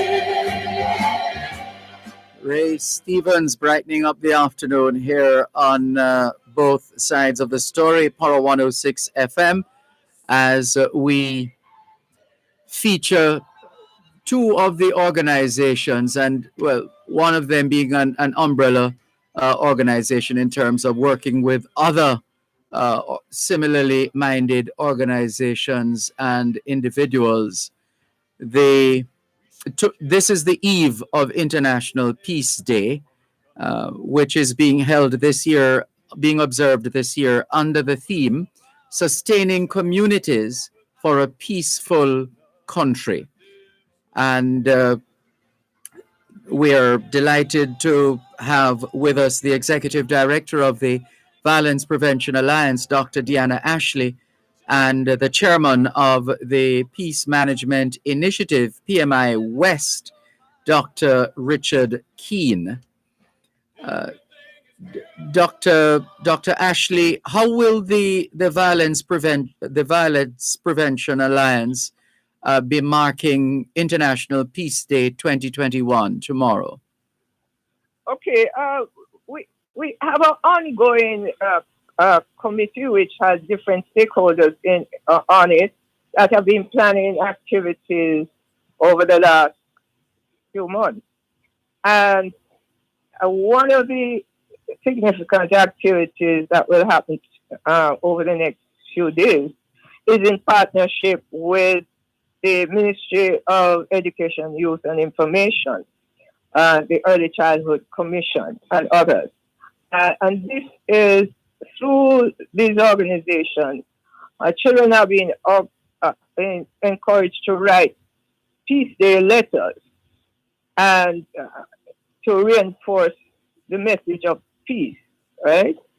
So they will participate actively in writing these letters.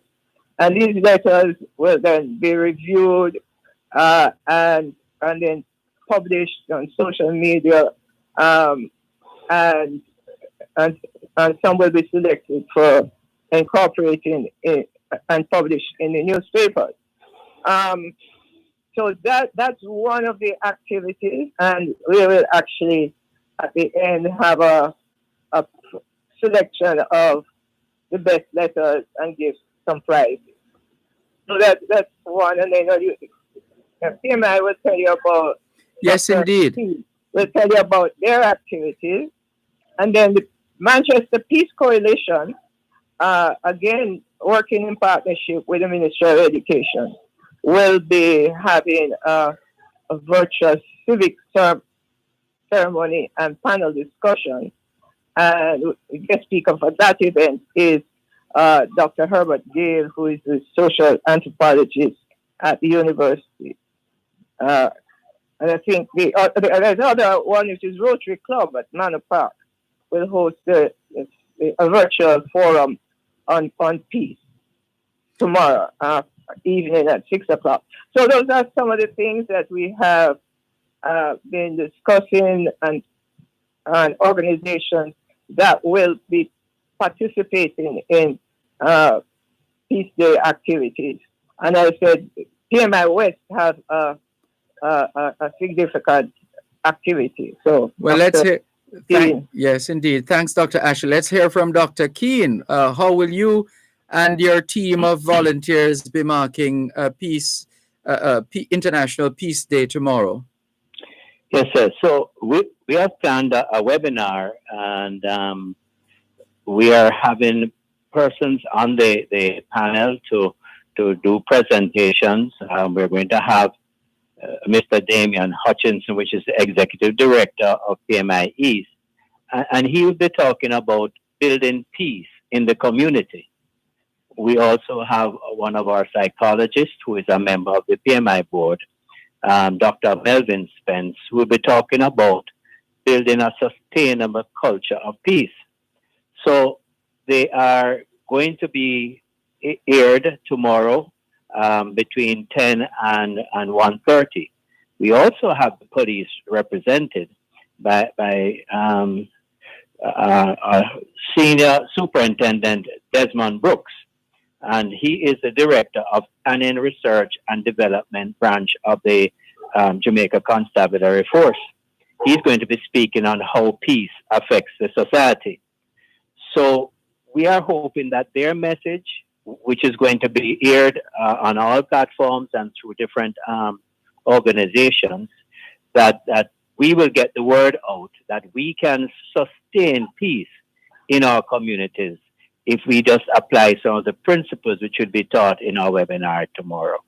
Well, as a country, we're truly blessed with committed people like you, Dr. Keane and Dr. Ashley, to no matter what, sticking with this mission. Why do you do it, Dr. Ashley? Because we believe in Jamaica and we believe in our children. If we are to grow and develop as a country, we must achieve this goal of preventing violence. There is no way out. Yes. And if you believe in Jamaica, I'm not going anywhere. So I have to stick here and see how we can make a difference. That's my commitment, and we must commit to our children. And you, Dr. Keane, don't you feel daunted sometimes when you read the papers, watch TV, listen to the radio, and get the news of what's happening or not happening in our communities? How do you keep yourself motivated to playing your part in promoting peace? Yeah, well, Dervan, when you see a few lives changed, your hope is that that few will become a lot more. And so we work with those that we have access to, and we see change both in the way they think and conduct themselves. And I think that is what motivates and drives us. Plus, my commission is to see peace and maintain peace as an individual. That's who I am. As you know, I'm a pastor of a church. I was in medicine. I left, and I'm doing this matter of transmitting the message of peace. Yeah. So God has opened the door through PMI West for me to also do that, as well as I do that through the platforms of the church. Mm-hmm. And Dr. Ashley, you would have seen and heard and experienced a lot of based on all that you know at this point. If you could direct us to what we generally refer to as a low-hanging fruit that we need to tap, that we need to take full advantage of in order to take us at least a step closer to our objectives in making our country a more peaceful one, what would that be? I would say at any time, it mightn't bring us the quick fix that many people want, but investment in the parenting and the support to families that will allow our children to grow up understanding that there is another way to resolve conflict. There's another way to disagree, and to utilize all our investment, not all, but a lot of our investment in our children and in the education of our children.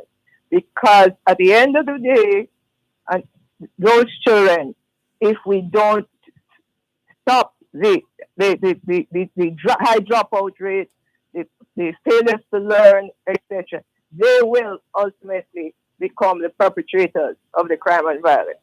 So for me, investment in our children and working with parents is where it must be. That would be my priority area. And you, Dr. Keane? No, I would agree with Dr. Ashley 100% because that's where the problem started, Dervan, when we had breakdown in the family structure. Yes. And where we had children who were not being taught, who dropped out of school, who were observing the wrong moral values, and so have perpetuated them rather than embrace the things that are right and good and honest. And so we really have to get back to the basics of training a now generation, the youth now, from the primary schools right up, so that the 20 years from now, we will see the change. The change that is going to happen is not going to happen overnight. We didn't get here overnight. And so we have to really be consistent in the area of education and family building so that we can restore some of the values that makes a peaceful life and a peaceful community. Thank you, Dr. Keane. What's a good place for us to go, or is there a page, whether on social media, website, in order to follow the work of the Violence Prevention Alliance and indeed Peace Management Initiative West? Dr. Ashley? Okay, there's the VPA Jamaica.org is our website. So that's a definite location that you can go to, and that will provide information to you on the on various aspects of of the work of the Alliance. Now there is, I never can remember all these various things like Instagram, but on the we can just website, Google VPA or right, yes. VPA Jamaica, Mm-hmm. VPA Jamaica, right? Yes. And then there's the and certainly on the website there's the information on Instagram and social media that you can follow us on various social media, Facebook as well. Any additional links, Dr. Keane? Not really, just to say that we also have I'm not sure whether PMI, do you have, I don't know if you have your website. Yes, our website is up and active and has the history and the things that we are hoping to continue to do in the year 21-22. And it's all there on our website. And in fact, part of our thrust for the next year is to become more visible on all the platforms, all the media platforms. And we have in-house on our staff a young man that is assigned to build better and to make us more visible in that area. Well, with the kind of work you're doing, along with all the volunteers, the individuals, institutions, organizations, part of the Violence Prevention Alliance, the least we can do is to provide a platform, and we remain committed to making this platform available as often as we need to keep the word out there and indeed to get the word out there. We want to thank you both very much and wish you and all of us a happy International Peace Day, and long may peace reign over our land. Thank you very much. Thank you so much, Dervan. And Thank you. It was good talking with you. Same here. Thank you very much. I wish you all the best for a very good day tomorrow. Yes. We're looking forward. And blue is the color, still the color, right?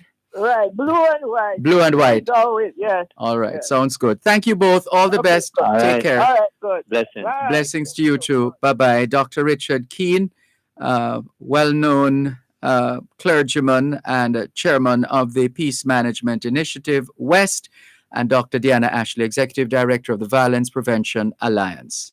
At Wellington Dental, they offer cleaning, filling, whitening, and other services for the entire family. The time by Wellington Dental is 4 o'clock.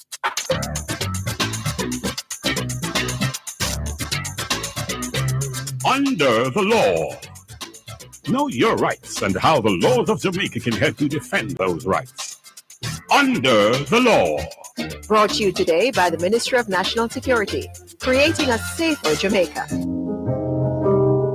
See all my other face bruise up? They beat me just because I said I'm tired. I'm only 13, but they said if I work harder, they will make me go back home. Me not have no birth paper nor no ID. Them have all of my documents then. Forced labor is one of the many forms of human trafficking. Report suspected cases of human trafficking. Call the nearest police station, 119 or 888-PROTECT. A message from the Ministry of National Security.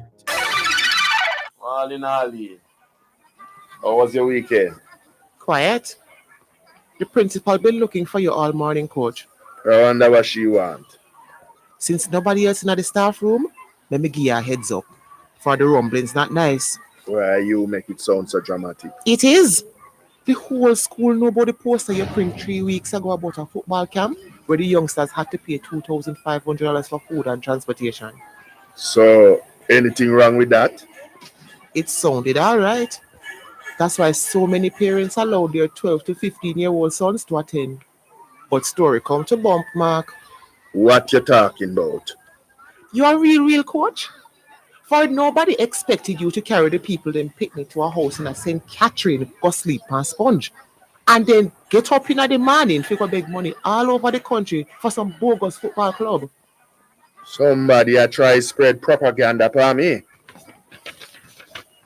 You recognize this form? One of the boy, their mother couldn't understand why her son came back so late from the camp. Her son gave her this and tell her the whole story. You can't blame a man for trying to explore a business opportunity, Ali. You depend your one. Nobody going to defend you on this one.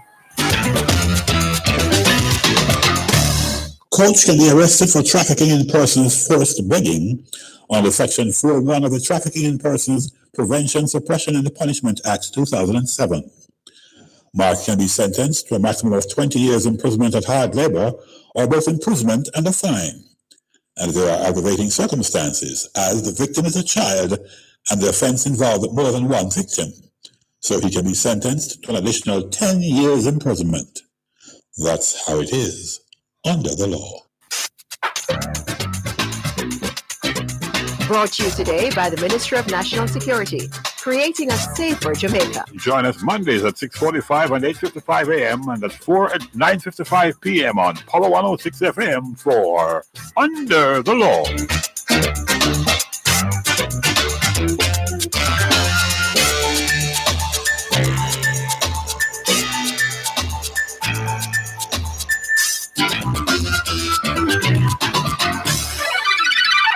Everything is beautiful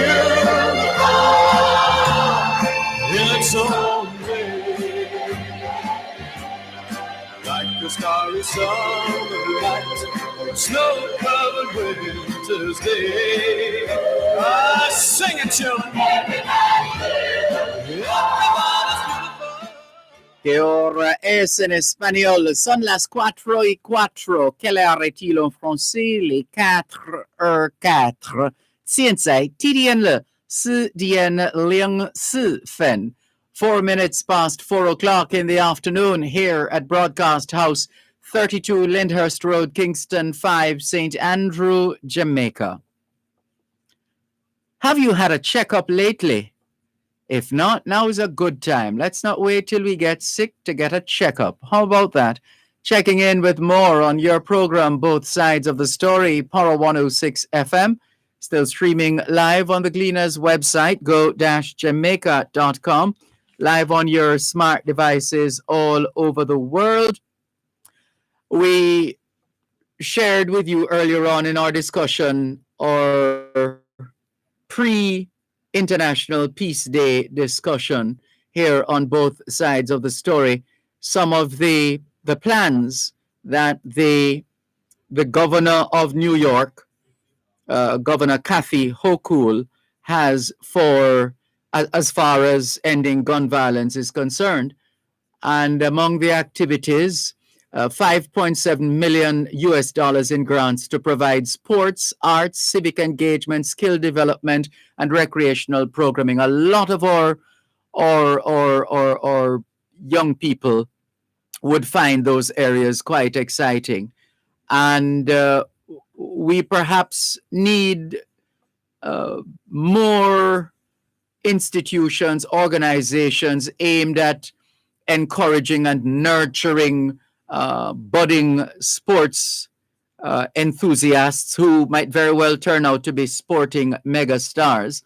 And so we're delighted this afternoon to feature the Caribbean Basketball Academy.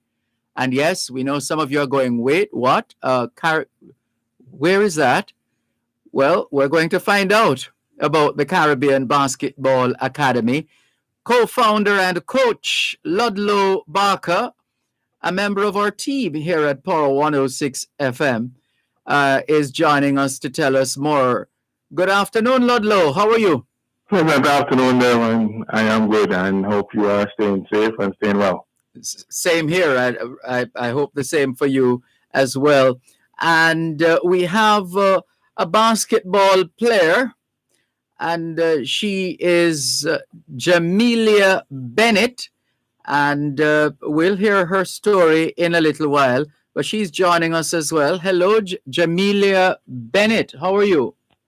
Hi, it's Jamila, actually. I'm doing excellent. How I are beg you? your pardon. I was just working on the spelling. Spell it for me, please. It's Jemila. Jemila. All right. Yes. So, Jamila. That is correct. Right. Oh, that's important. It's your name. So, Right. great. Thank you very much for joining us. Ludlow Barker, you've been playing basketball from your eyes were at your knees, haven't you? Yes. Where did this love for basketball come from? Well, Dervan, I think it came from Calabar High School, the same school that you are the alma mater as well.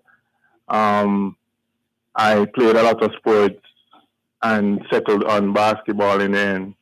It's Why? a passion of mine. I think the whole intricacy of the game itself, how it works on you mentally as well as physically. I enjoy that challenge. And then at the end of the day, the outcome is what you not only physically but mentally can decide the end of the result at the end of a game. Yes. And coming back to you, lots more questions for you. But Jamila Bennett, what sparked your interest in basketball? I like to tell people, not proudly, but just to show you how times have shifted. I've gotten busier. That the last time I really sat down and watched a basketball match, Jordan was still playing. Wow. Wow. Well, and it's not. No, it has nothing to do with the game being anything other than exciting. It's just, I guess, I don't know. Maybe I grew out of basketball or grew it out. You know, you have this thing in Jamaica. They say you grew it out. I don't know. I'm asking what I'm telling you all of this just to get a sense from you of what pulled you to the sport and why you're investing so much of your time in the sport. It's actually interesting because I started out doing every other sport you could think of: swimming, football, softball, badminton, everything. And I was just randomly at school late, and I saw the team for St. Hughes. They were training, and I was like, I want to try that. I think I can do it. It looks easy, you know? And I went over there, and the coach was like, come try. And when I got my first ball to drop through the net, it was so satisfying. I was like, something about this sport. I have to continue. And ever since, I just fell in love, and I didn't want to do anything else. All right, hold it there. We want to hear the rest of that story. And so then, Ludlow Barker, we have had players transitioning from just playing for fun to playing competitively, and then they maybe go on to something else. You have gone all the way up to this point in co-founding an academy, the Caribbean Basketball Academy. Is this unfolding as you thought it would, as you planned it, in terms of where you are right now? Yes, where we are right now. My co-founder, he thought he would have gotten me further ahead, but I can understand that. But now that he has introduced myself and my team, I think we are now putting his dream together bit by bit, day by day. Right? I'd like to mention his name is Stephen Gordon, a former Jamaican cricketer. Also played basketball at JC. And then he introduced me to Andre Ricketts of Prep Hoopers. I think this has been a great synergy. And the sky's the limit from here because, as you know, I believe in the student athlete and the student first. And that is a big part of our academy going forward. Well, let's find out from Jamila how you have been doing since you fell in love with basketball. Take us from the time you fell in love with, when you got that feeling when the ball went through the net to where you are right now. Well, actually, ever since then, it hasn't been an easy ride. I mean, I am naturally, I don't want to sound cocky here, but I'm naturally gifted at anything that I try that's athletic. You know, I have that raw talent. I think it's actually a Caribbean or Jamaican thing, really. Yes. Whatever we try, we have the fundamentals there. So ever since then, I mean, I had a lot to learn because I wasn't playing organized basketball, so I was learning a lot about the technicality of the sport. And then when I moved to GC Foster, then that's where everything started to, become something different. It was a different level, and I was learning more. I was becoming a completely different person because the sport was, turning my introvertedness to an extroverted person. And I was like, oh my gosh, I have to talk to so much people. And it was just a whole lot. It was a whole journey. And I couldn't be more grateful for what basketball has done for me. And now I'm, looking forward to an overseas scholarship and I'm preparing for that. So that's where I am right now.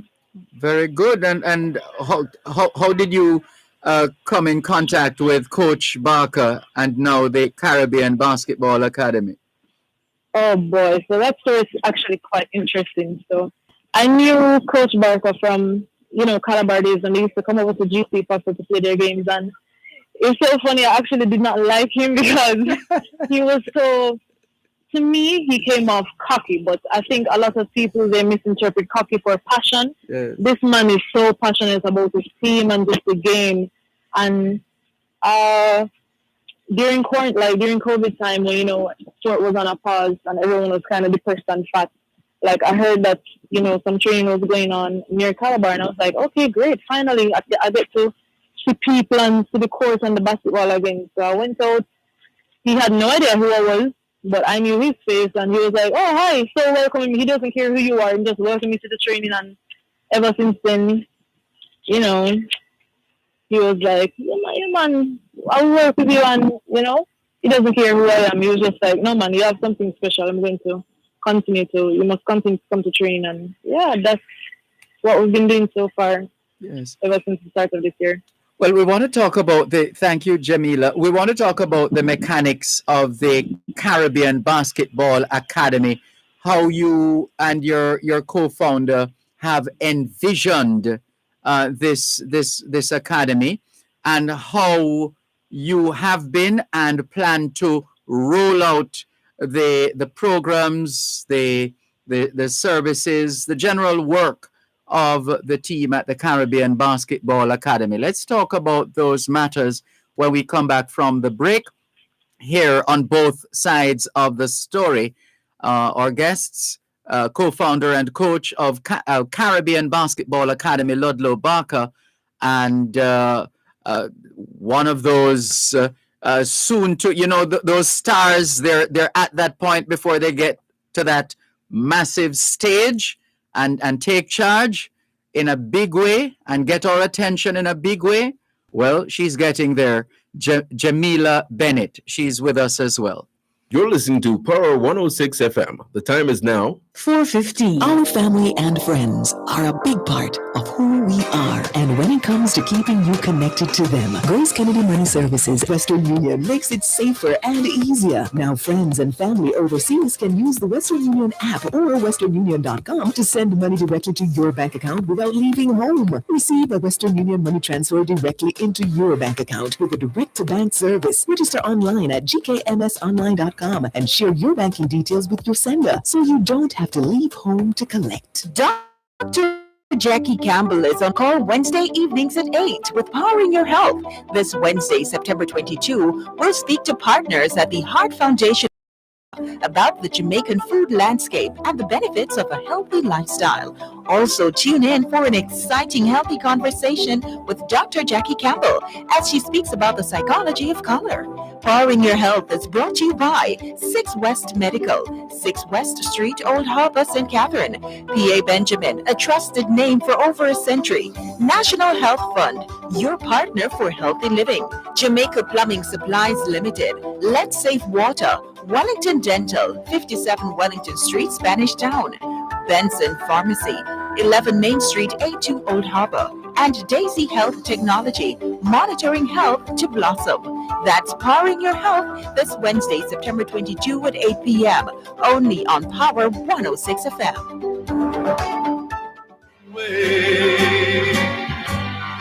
Under God's heaven, the world's gonna find a way. Que hora es en espagnol? Son las 4:17. Quelle heure est-il en français? Les 4:17. 现在几点了？4点17分. 17 minutes past 4 o'clock in the afternoon here at Broadcast House, 32 Lyndhurst Road, Kingston 5, St. Andrew, Jamaica. Have you done your homework yet? If not, now is a good time. Good afternoon to all the schoolers listening to us, all the students from the early childhood level to the secondary level. Trust you had a productive day of learning today. Hope you also managed to get in some physical activity, just as important as mental activity. As we always say, young people, socialization makes you educable. Education makes you trainable. Training makes you employable. And the right attitude makes you successful. Homework time, young people. Online, we have a gentleman who has long done his homework. That's why he's co-founder and coach of the Caribbean Basketball Academy, and one of his proteges on with us as well, Jamila Bennett.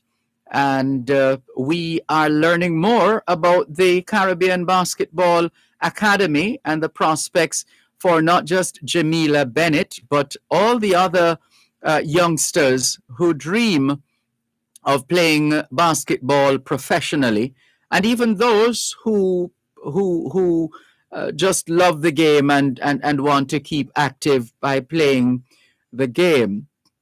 So how do you have a physical location for the Caribbean Basketball Academy, or is it a mobile location, so to speak? You convert the available space wherever, whenever, and you call it the Caribbean Basketball Academy. Ludlow Barker. Good question, Dervan. The Caribbean Basketball Academy is mobile, but it has a home right now at Calabar High School.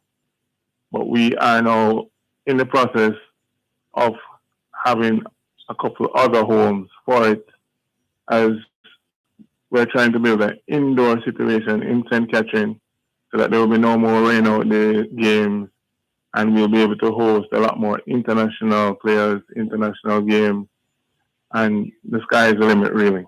But St. Catherine is an excellent choice. We've been hearing talk of building a new stadium for Jamaica, and the Caymanas area has been cited as part of that development. So it's not a bad idea. I mean, St. Catherine is Jamaica's most populous parish. So more people live in St. Catherine than any other parish. So you're onto something there. Yeah, Sorry, go and ahead. the home of our sports minister, Olivia Basley. There you a go. lot of work there. So. yes, indeed. Well, with that kind of that kind of nugget that you just remind us of, and to think that she's the minister, that's she would be a good person to talk to then, Ludlow Barker. Definitely. I plan to. I've already set up some situation with her already. She doesn't even know it yet. Stand by, Minister Grange. Ludlow Barker is coming.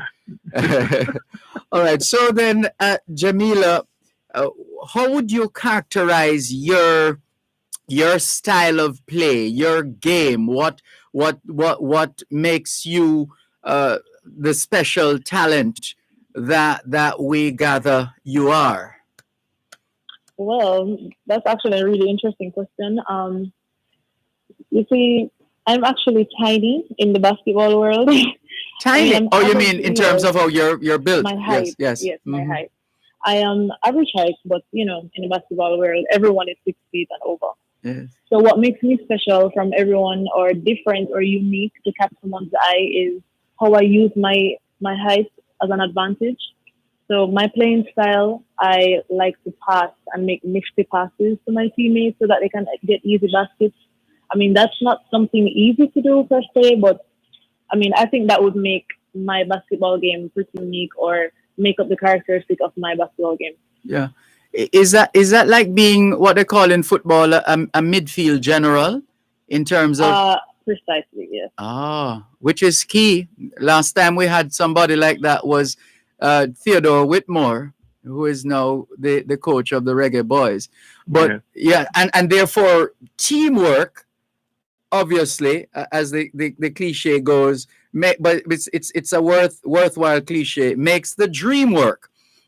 So you must have that energy of being a team player in order to be effective in helping to drive your team forward. That's very good. So you're preparing now. You said you're looking to try out for some scholarships.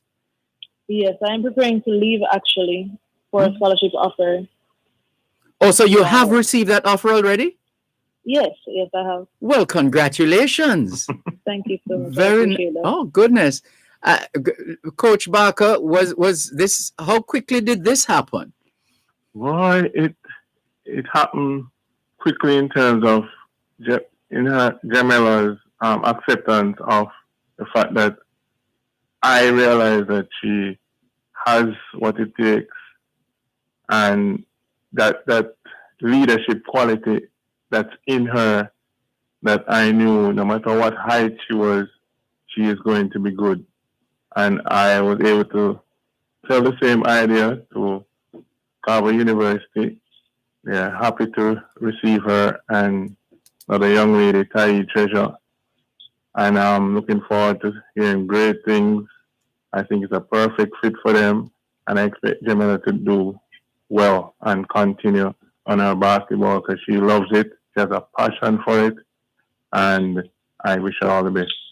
You know, I'm my head is swelling and I'm getting goosebumps right now, and I am not Jamila. You get the picture.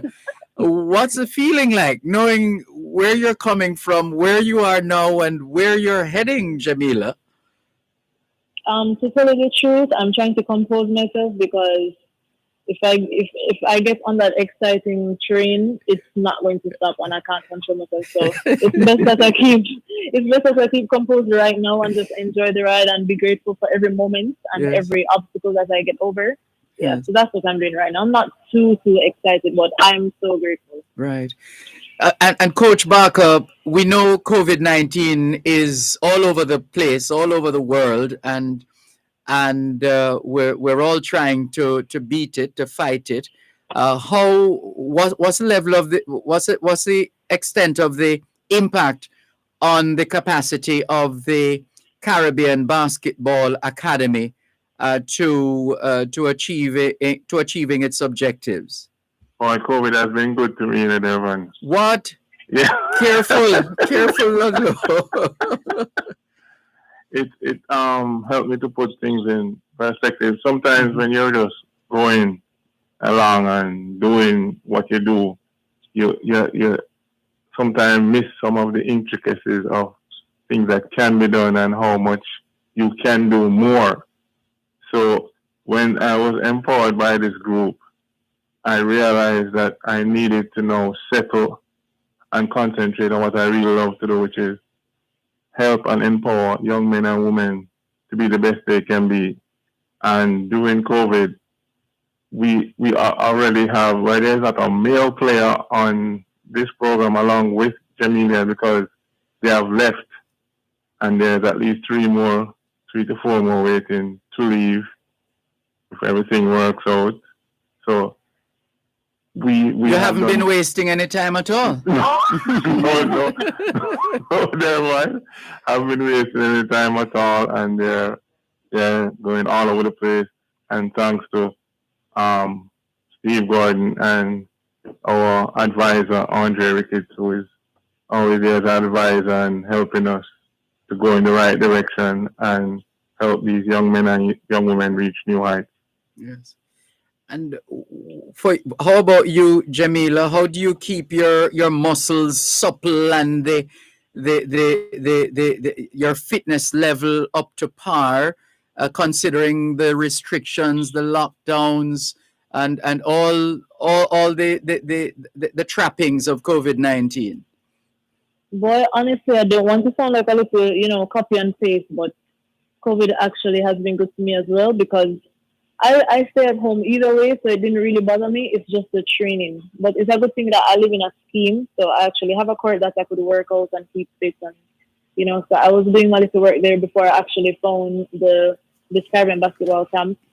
And, trying to stay healthy and everything has been pretty average for me. I haven't, caught COVID yet, thank God, but it's been pretty easy, manageable for me to stay healthy and fit. Yes. And Coach Barker, for other youngsters like Jamila and some of the other names, a couple of names I think you mentioned as well, the other basketball players, for those youngsters listening to us now, they're big fans of basketball, they love the game, etc. They perhaps don't have an outlet. Maybe some of them are involved or are trying to make the team at school, and they're wondering, what do I need to do to be a part of the Caribbean Basketball Academy? Is there an age limit, whether lower or higher or both? What do you say to these youngsters? Well, we want to start at 6. At 6? 6, yeah. But talent has no, because they might be talented 4-year-olds, 5-year-olds. So if it comes to that, you'll go there. We'll go there as well. And then the sky is the limit at the upper echelon, because through the Caribbean Basketball and on our advisor, there's professional opportunities as well. So it's not just about going to colleges. There's also being a part of a pro league. And, the Nigeria, there are leagues all over the court, all over the place now, all over the world, internationally. The Nigerians have a great situation, or the African League is going on. So, and Nigeria is doing well in the NBA. And a lot of these places are catching up with the NBA. They are doing well. The players are doing well. And, of course, basketball continues to grow. And we are hoping with the Caribbean Academy, we will be having some of these players come to our academy who have already been approached already. So we need to fast track our home so we can board these players. They can become a part of our academy, play for the academy, get themselves their degrees, and then go on to larger university, and then maybe onto the pro league. So we have all the avenues open to them in our academy, thanks to our advisors. All right, hold it there. We'll just come back and get the contact details for those who'd like to be a part of the Caribbean Basketball Academy, starting as early as 6 or earlier if it comes to that. One moment, please. You're listening to Power 106 FM. The time is now 4:30. Did you know that the National Irrigation Commission Limited is the sole authority for irrigation systems in Jamaica? The National Irrigation Commission Limited enables the improvement in agricultural productivity through the provision of efficient and affordable irrigation to farmers and other customers. Contact them 977-6624 or 977-6727 or visit their website www.nicjamaica.com to learn more. Irrigation, making the difference in agriculture.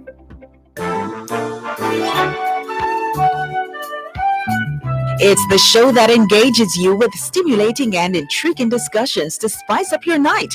It's Dear Pastor with Reverend Dr. Aaron Dumas, Mondays to Thursdays from 10 p.m. on to midnight. Hello. Hello, Pastor. Yes. Can I ask you a question? Well, you may ask me a question. I may or may not answer. Hear pertinent advice and share your thoughts on topical issues, relationship matters. Get the answers you need for your burning questions. It all comes together on Dear Pastor with Reverend Dr. Aaron Dumas. Look like she did love me to me. But me still, just she pushed me out, so do my best, anyway. That's Dear Pastor with Reverend Dr. Aaron Dumas, keeping your company Mondays to Thursdays from 10 p.m. till midnight, right here on Power 106 FM. The world's gonna find a way. ¿Qué hora es en español? Son las 5 menos 28. Quelle heure est-il en français? Les 5 heures moins 28. 现在地点了5点加28分. 28 minutes to 5 o'clock in the afternoon here at Broadcast House, 32 Lyndhurst Road, Kingston 5, St. Andrew, Jamaica. Do you know where your children are?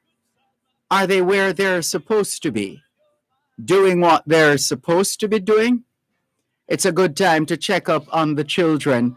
A good time for us to continue with more on your program, Both Sides of the Story, Power 106 FM, as we get ready to wrap our discussion with Ludlow Barker, co-founder and coach of the Caribbean Basketball Academy, and one of his proteges, Ms. Jamila Bennett, who is quite a talent, so much so that Carver University has said yes and they're still celebrating that Jamila Bennett will be joining. So make a note of that, listeners. If you're wondering which college basketball team you're to support, it's Carver University, right, Jamila? That's exactly right. Thank you so much. Definitely. So, Ludlow Barker, how can the parents and guardians of these youngsters listening to us get in touch with the Caribbean Basketball Academy? What do they need to know or do before they even pick up that phone or to find you safely? Well, the first thing they need to know is the right attitude is necessary to be a part of the academy. We can break them, but we want the right attitude. We also want them to know that we can be reached at 845-1812, and they can also get in touch with the Basketball Association's office. They will also direct them to us, to make a basketball association. That's by the National Stadium. Yes. So, but they can call us on 845-1812, and they need to know you have to bring towel, right, and your sanitization, because the temperatures will be taken and all protocols observed at the academy. And there are different times, so it depends on Well, what this is time no. and what age group. I was about to ask you if you have a schedule currently working with. Okay, yes. Right now we have a 6 to 8 and a 8 to 10:30 schedule. 6 to 8. That's 6 in the evening. 6 in the morning. 6 in the morning. On a Saturday morning. Now that requires requires discipline, because there are those of us who you hear on a Saturday right now, not calling any names, but I turned down hosting that Saturday program about 3 times, right? Because I wanted to sleep late. And the last thing I was told, you know what? Just for a time, if you could just fill in for a little while. I've been filling in now for maybe about 9 years. Yes. So, no, but seriously though, you have to have discipline to get up on in time for a Saturday morning workout. Yeah. Yeah. And Tuesday and Thursday, 3:30 to 6 p.m. All right. So since I interrupted all of that, give us the straight information now, Ludlow. So it's Tuesday and Thursday, 3:30 to 6, and Saturday morning, 6 to 8 and 8 to 10. And a good number to call is 876-845-1812. That's right. Sounds good. Well, Jamila, we wish you well. And I am now going to follow as best as I can college. So Instagram, CBA is on Instagram. Oh, tell us how to follow you then, Jamila. Right.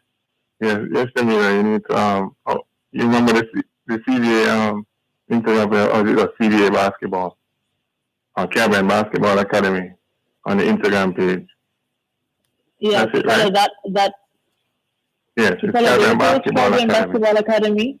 You can find that on Instagram, and you'll see all the athletes, everything that's going on behind the scenes, and all our different drills, from the tiny 6-year-olds to the huge 23-year-olds and 30-year-olds.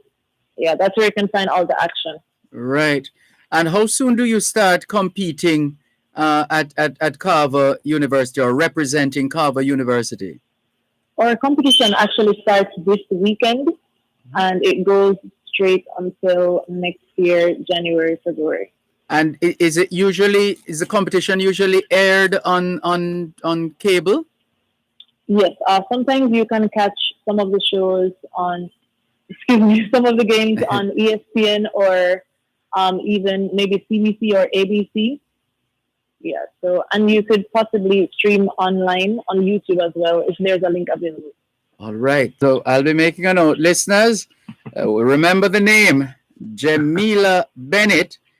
She is off to Carver University to carve out her own niche. Yes, sir. And we wish her well. Well done, Jamila. Coach Barker, we congratulate you. We are just in awe at how you have been able to shape and mold so many champions over the years. And even if they don't go all the way like Jamila is doing right now, and there's still some ways for her to go, but at least to help them to build their character and equip them with the kind of skills and attitudes that they're now using to drive them in whatever field they are. So you continue to touch many lives, and we have no doubt you'll continue to change for the better many more. Well done to you. Salute to your partners on board for the Caribbean Basketball Academy, and we wish you all the success that life has to offer. Want to tell you thanks again, Dervan, for this opportunity.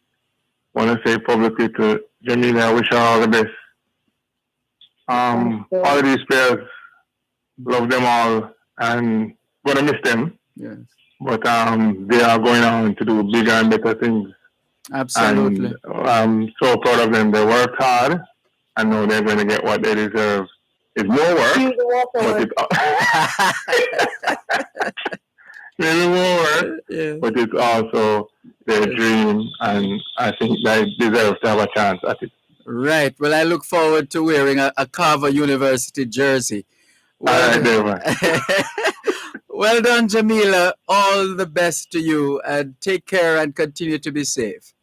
Thanks again. You too. All the best. And Ludlow, we'll talk soon. All the best.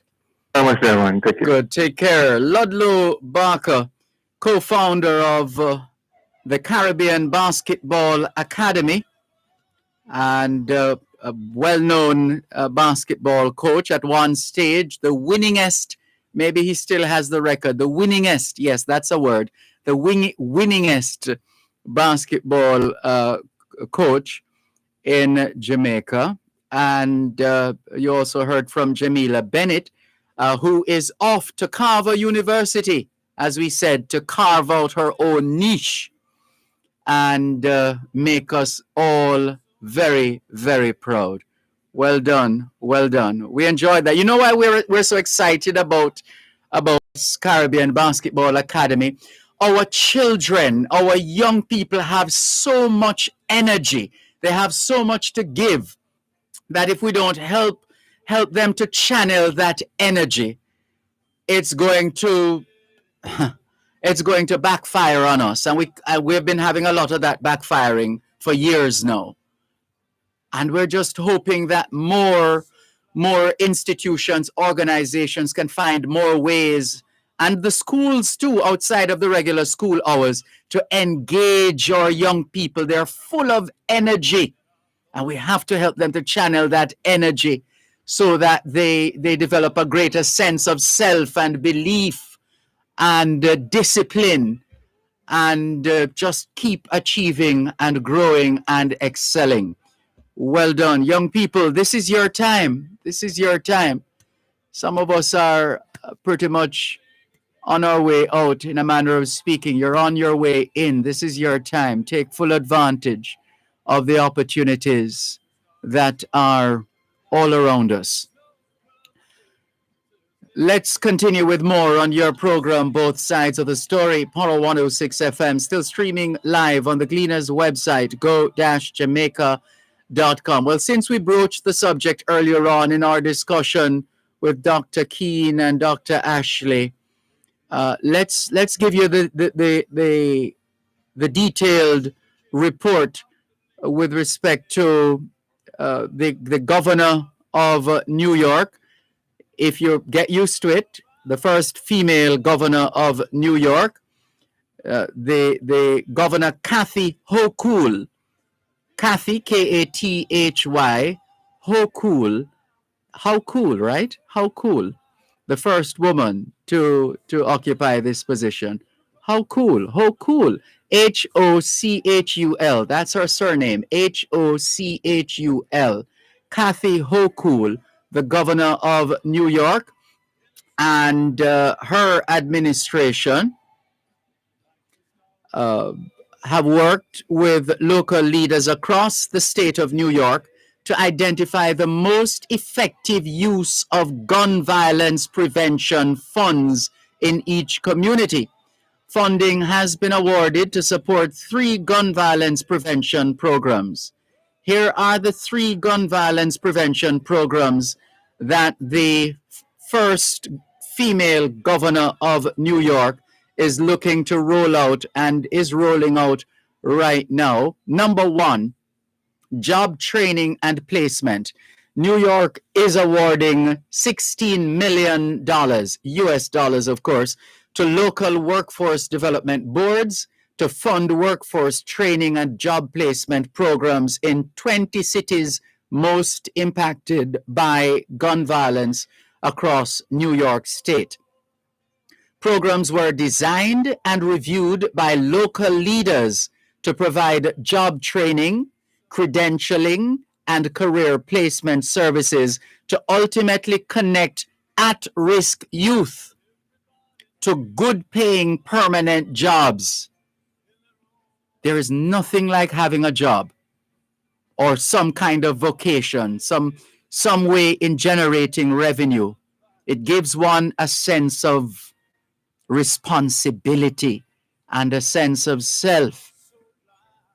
Unemployed, underemployed, and out of school youth 18 to 24 in areas of cities impacted by gun violence will be eligible for that program.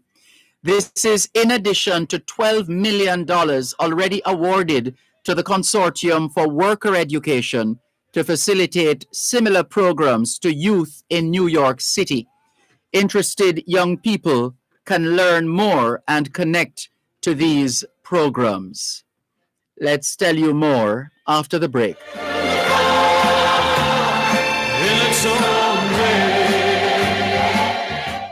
You're listening to Power 106 FM. The time is now 4:45.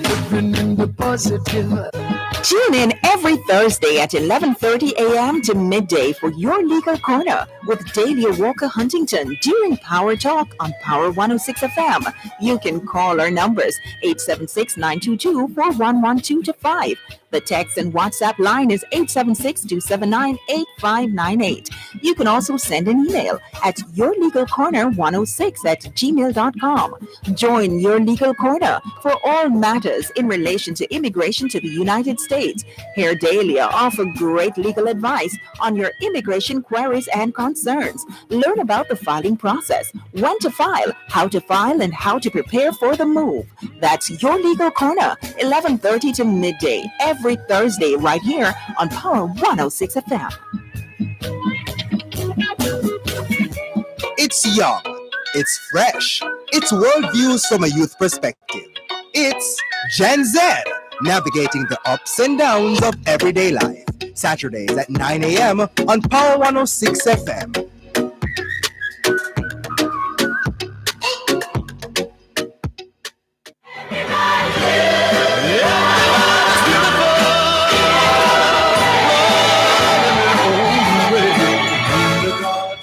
Y ahora es en español, son las 5:14. Quelle heure est-il en français? Il est 5:14. 现在几点了？5点加14分。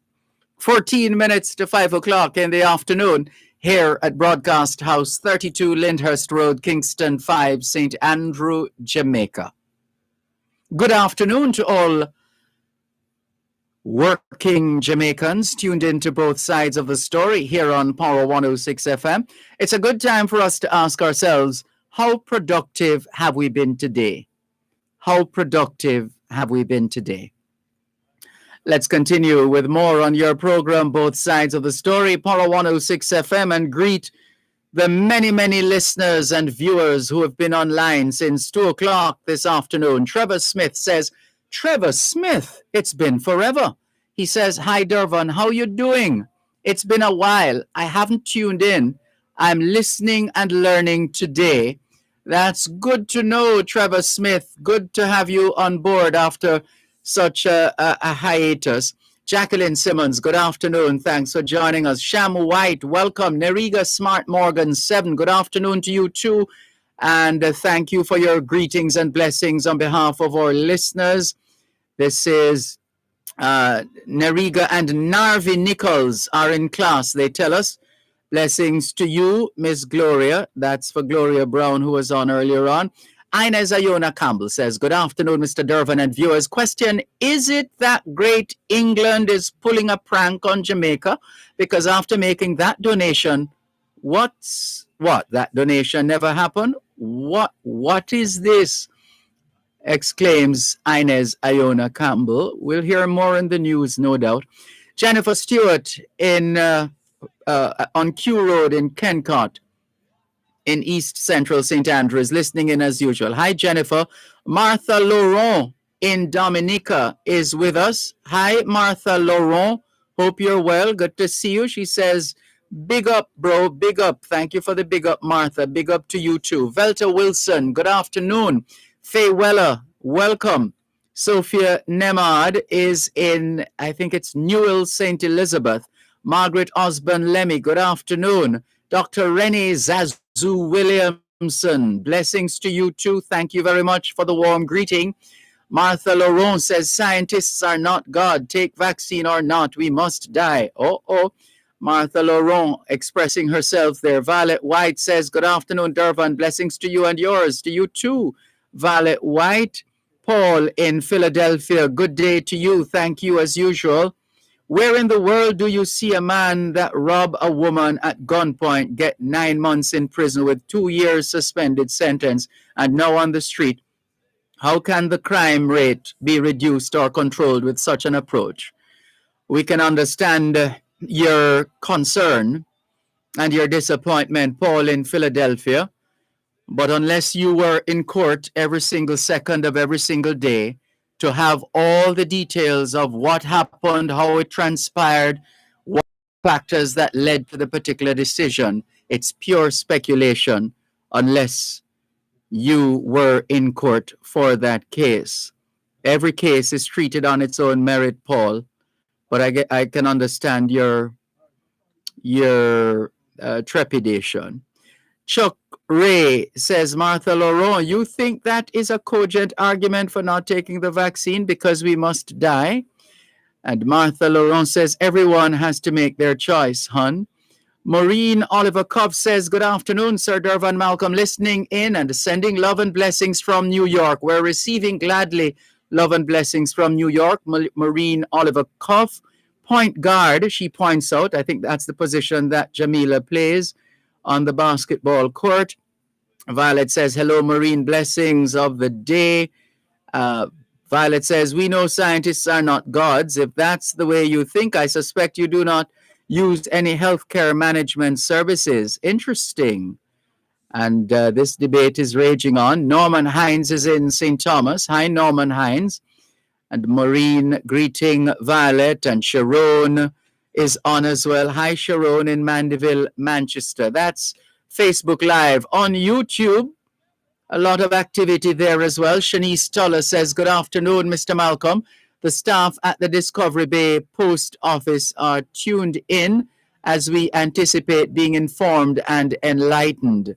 I'm not sure if you're still at work, whether or not. Good afternoon to the staff at Discovery Bay Post Office. James Morgan says, UK, shame on you, in reference to the UK's decision not to acknowledge, not to recognize vaccinated Jamaicans. Ouch. Melinda Grant says, good day, Mr. Malcolm. Wishing you and fellow listeners, viewers, a blessed and productive Monday. To you too, Melinda. Natalie Winter says, hi, good afternoon. Enjoying your show from overcast Washington Gardens, Kingston, Jamaica. New York is doing something right. Should follow suit. Investment in the future is key.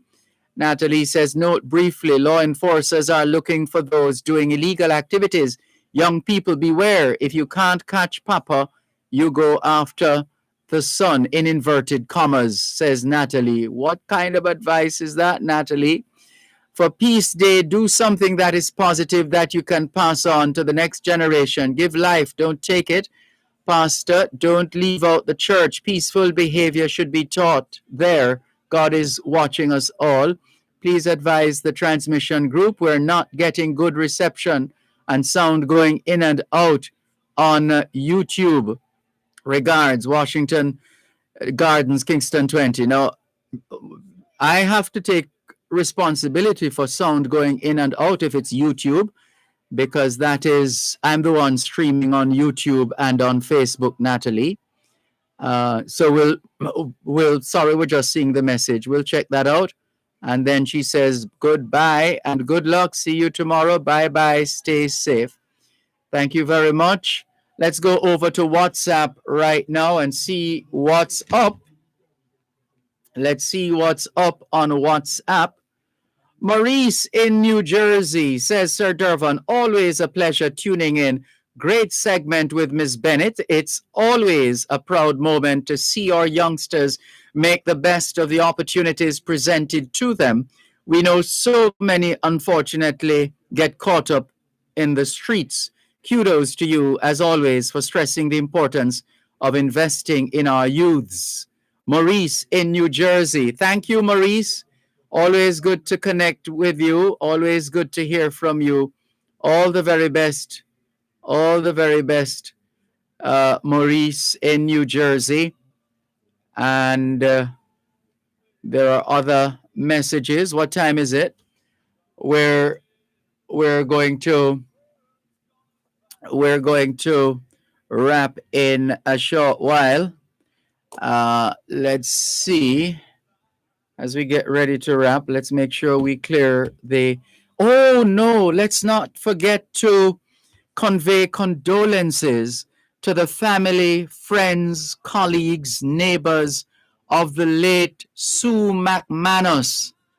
Oh, what a magnanimous lady she was. Sue McManus, a mover and shaker in tourism, a worker, just a wonderful soul. We enjoyed so many sessions when we would broadcast from this hotel, this resort, that resort, and she would help us to coordinate. Oh my goodness, Sue McManus, a magnificent lady, and as we said, a magnanimous lady. Oh, we're saddened, but we take comfort in the quality of the life you have lived and the lives you have touched. Sue McManus, a giant in her own right.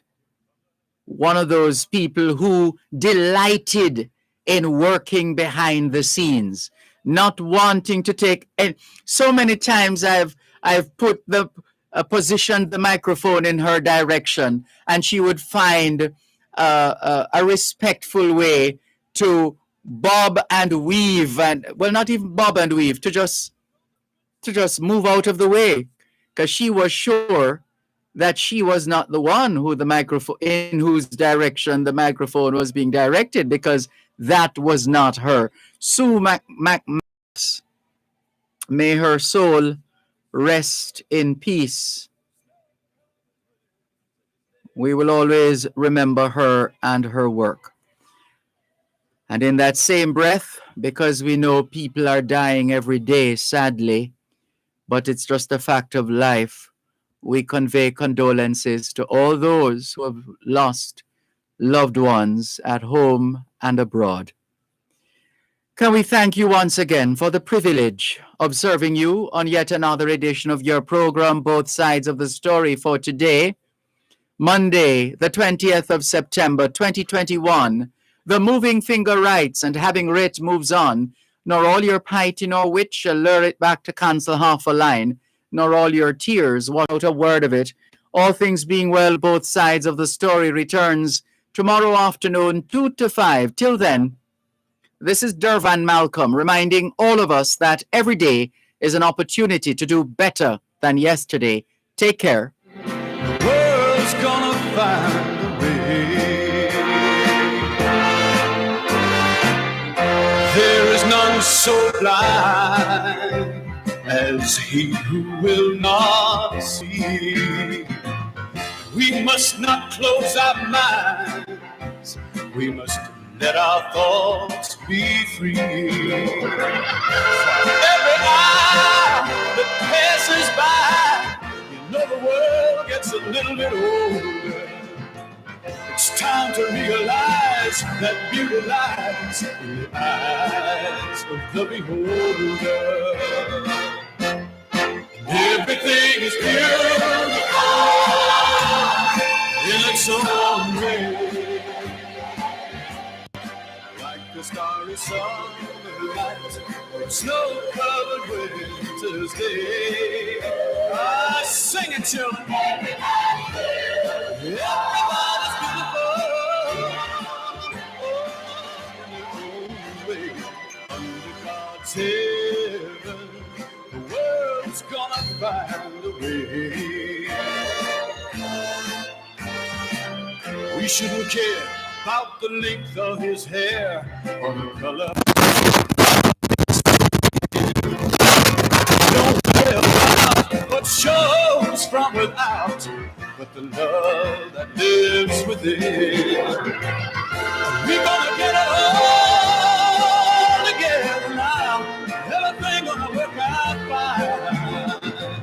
Just take a little time to look on the good side, my friend, and straighten it out in your mind.